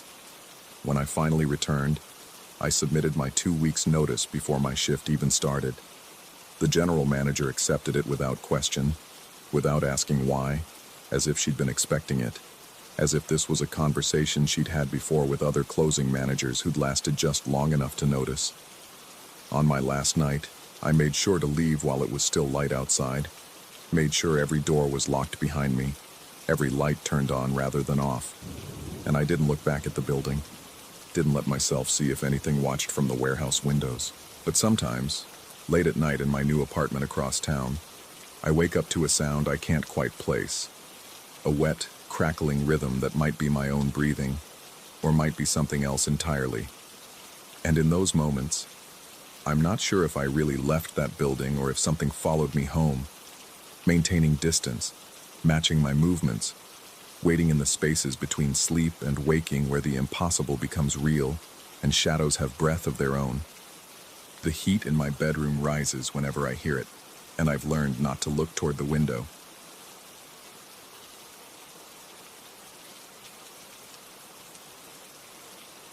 Story 11.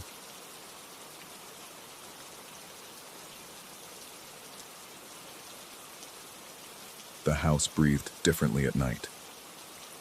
I noticed it the moment I arrived in Cambridge, pulling up to the Victorian rental where my college friend Declan had been living for the past 3 months. The structure itself seemed to lean slightly forward, as if listening to conversations on the street below.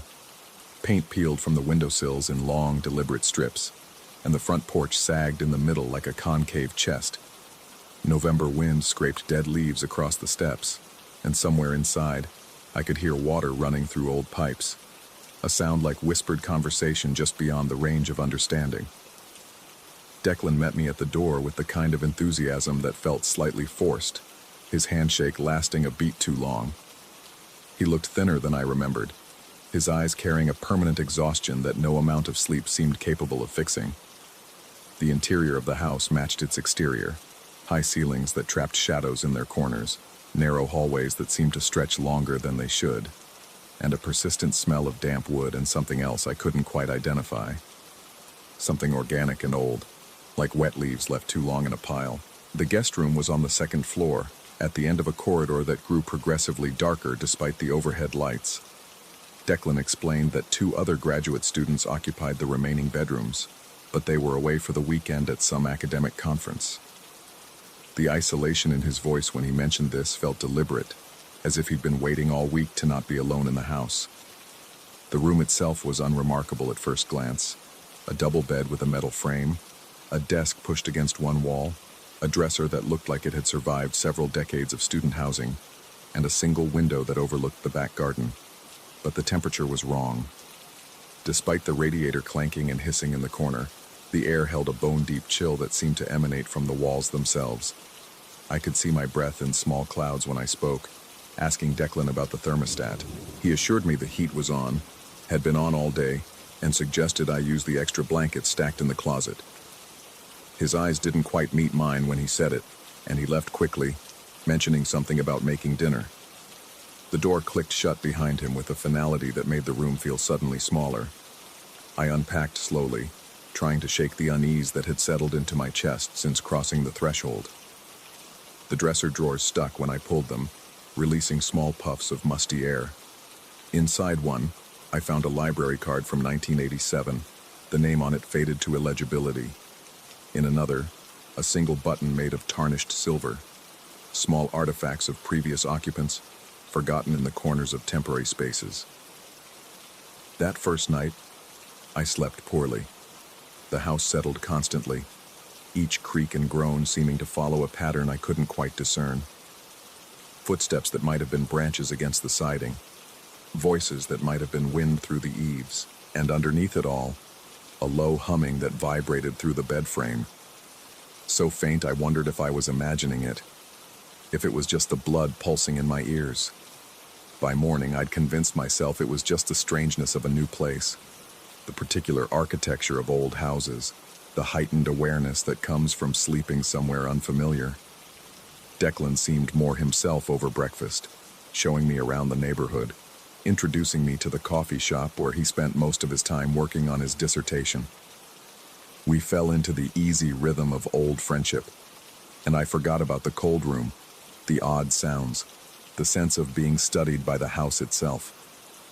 But that night, everything changed. I woke at 3:47 a.m.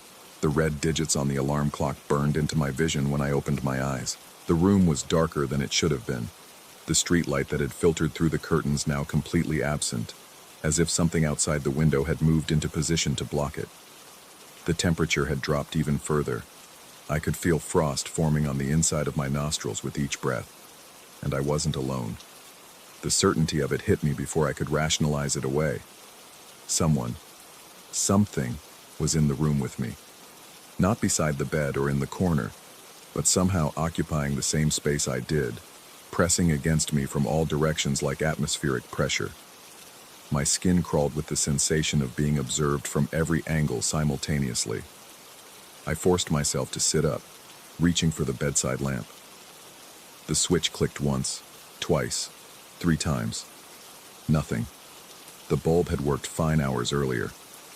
I fumbled for my phone, but when I pressed the button, the screen remained black. Dead battery. Though I'd charged it fully before bed, in the darkness I heard it. A soft scraping sound, like wood sliding across wood. It came from the direction of the dresser. My eyes had adjusted enough to make out its silhouette against the slightly less dark wall, and as I watched, it moved.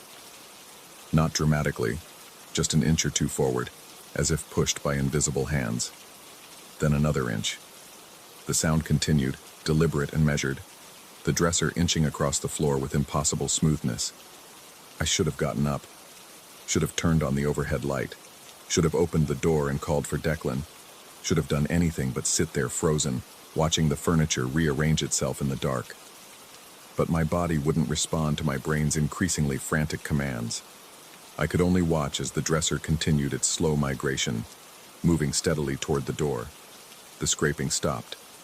In the sudden silence, I could hear my own heartbeat, too fast and too loud. Could hear the frost crystallizing on the window.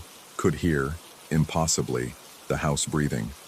Long, slow inhalations and exhalations that made the walls expand and contract by fractions of inches. Then the books started. They lifted from the desk one by one, rising into the air with a casual weightlessness that defied every law of physics I'd ever learned. They hovered there for a moment, suspended in the darkness, before launching themselves toward the walls. Not falling, launching, with force and intention. Each impact was sharp and precise, the sound of paper and cardboard hitting plaster with velocity. One after another, they flew across the room, and I could do nothing but pull the blankets up to my chest like a child, like they could somehow protect me from whatever was happening. A coffee mug followed, then a pen holder, then the desk lamp, its cord yanking free from the outlet with a snap of electricity. They ricocheted off the walls and ceiling, creating a percussion that should have brought Declan running but somehow didn't. The house swallowed the noise, absorbed it into its old bones, kept the chaos contained to this single room. And through it all, I felt watched, studied. As if something invisible sat in the corner, tilting its head, observing my reactions with clinical interest, testing me, measuring something I couldn't name. The moment I moved, the instant I shifted my weight to get out of bed, everything stopped. The objects hung motionless in midair for one impossible second before dropping straight down, hitting the floor with mundane thuds. The oppressive presence vanished like air rushing out of a vacuum, and the cold intensified, became so severe that my muscles seized, my joints locked, every cell in my body screaming at me to get warm, get out, get away. I stumbled toward the door, my legs barely functioning, my breath coming in ragged gasps that created clouds of vapor so thick I could barely see. My hand closed around the doorknob, and that's when the dresser completed its journey. It slammed into position in front of the door with a sound like a gunshot, the impact shaking the floor beneath my feet. Not sliding now, moving with purpose, with speed, blocking my exit completely.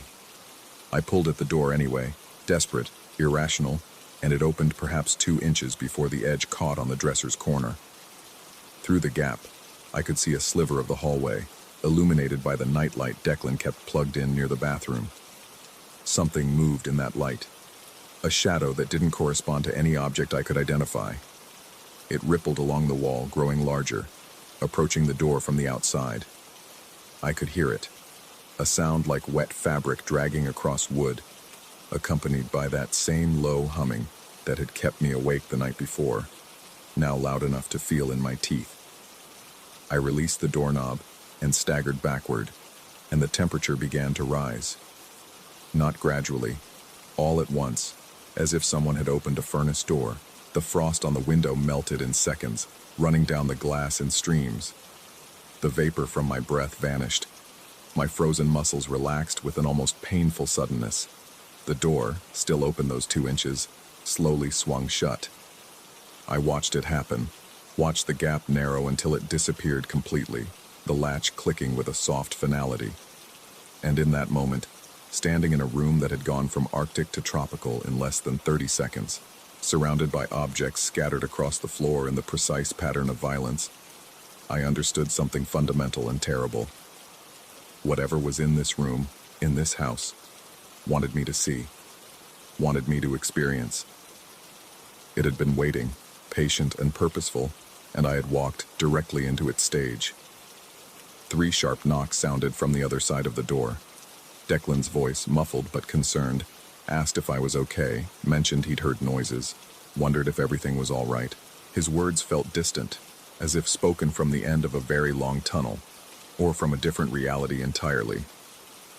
The instant his voice registered, every object that had been thrown returned to its original position. Books floated up from the floor and settled back onto the desk in perfect order. The lamp reappeared on its stand, cord plugged in, bulb glowing softly. The dresser scraped backward, retracing its path with mechanical precision, until it stood exactly where it had been when I'd first entered the room days ago. By the time I opened the door, my hands shaking so badly I could barely turn the knob, everything looked completely normal. Declan stood in the hallway, his hair mussed from sleep, his eyes heavy with concern. Behind him, the house was silent and still, as if nothing had happened. As if I'd imagined the entire episode, I told him I'd had a nightmare. Heard myself speaking the words from somewhere far away. Watched his expression shift from worry to understanding to something else. Something that looked almost like resignation. He asked if I wanted tea. Mentioned that the house could be unsettling at night. Admitted with a nervous laugh that he'd had his own strange experiences since moving in. Nothing specific, he added too quickly. Just the usual old house weirdness. But his eyes told a different story. They held knowledge, recognition, and beneath that, fear. Not of me, but for me. As if he'd watched others go through this same process, had seen this particular play performed before, and knew how the final act would unfold. I didn't sleep again that night. Couldn't. Instead, I sat in the desk chair, every light in the room turned on, watching the corners for movement. The house remained quiet, but I could feel it around me like a living thing, aware, attentive, waiting, attentive. The sun rose with painful slowness, each minute stretching like taffy, and when morning finally arrived, I packed my bag with trembling hands. Declan was in the kitchen when I came downstairs, coffee already made, his face carefully neutral. He asked if I was leaving early, and I invented an excuse about work, about responsibilities, about anything that wasn't the truth.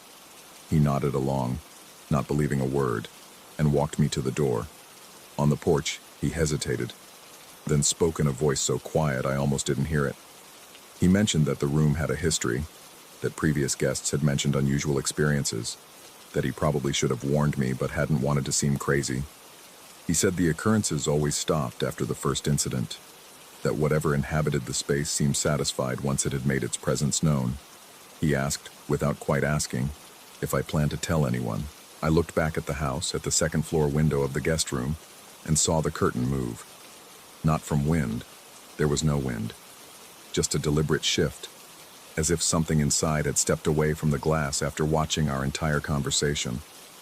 I told Declan I wouldn't say anything.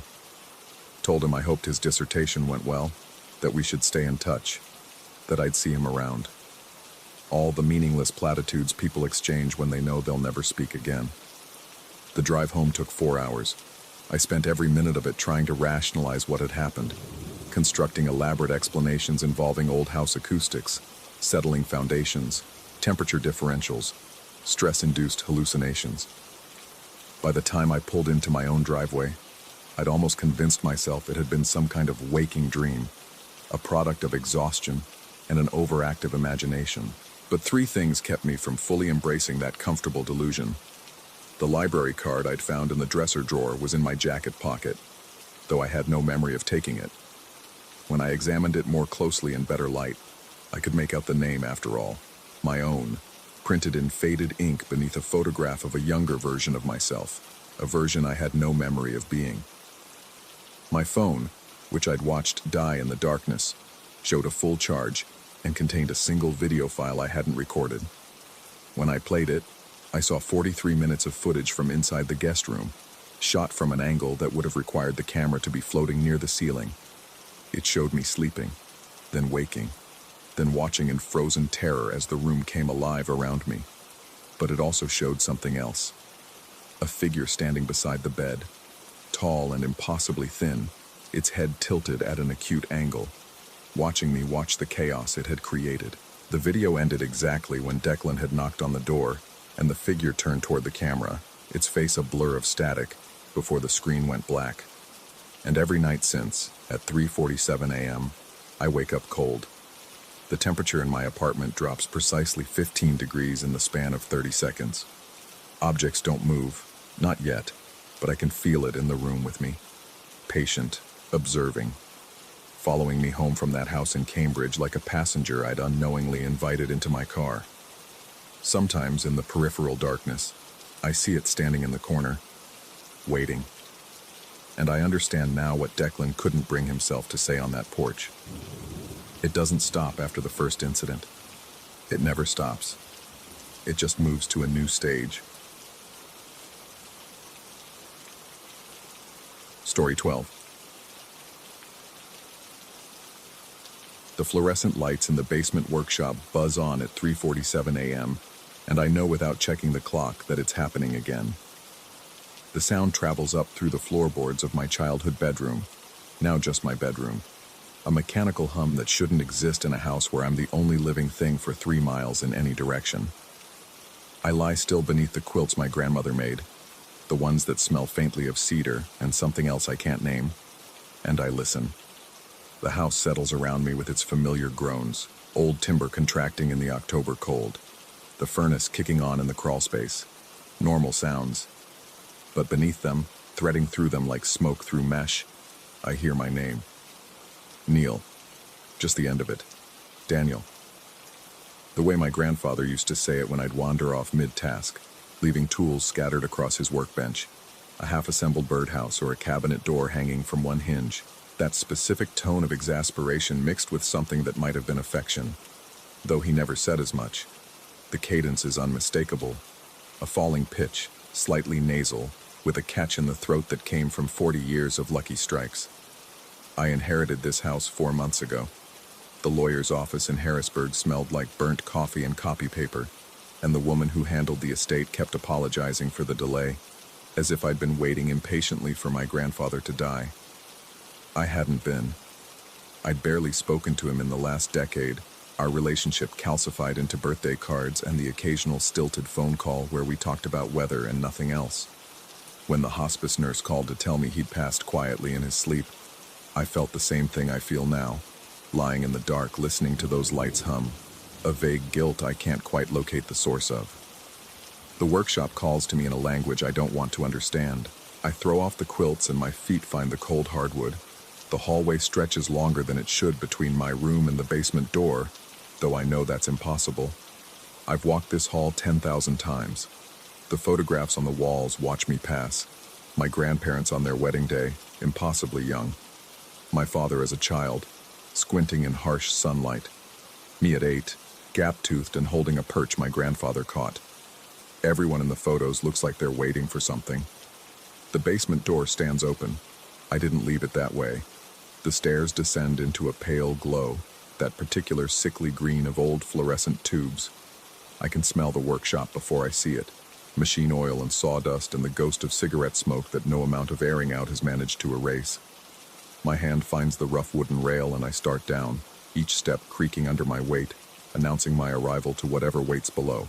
The workshop spreads out before me in its meticulously organized chaos. My grandfather's tools hang on pegboard walls, each one outlined in black marker so you could see at a glance what was missing. The table saw hunches in the corner like a sleeping animal.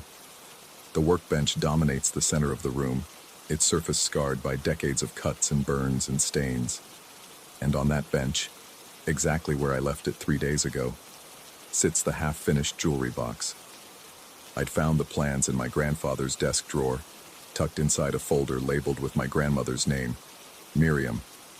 Detailed sketches in his careful hand, measurements noted in the margins, wood samples stapled to the corners, bird's eye maple for the lid, walnut for the body, brass hinges ordered from a specialty supplier in Philadelphia, the receipt still paper-clipped to the invoice, dated October 1987.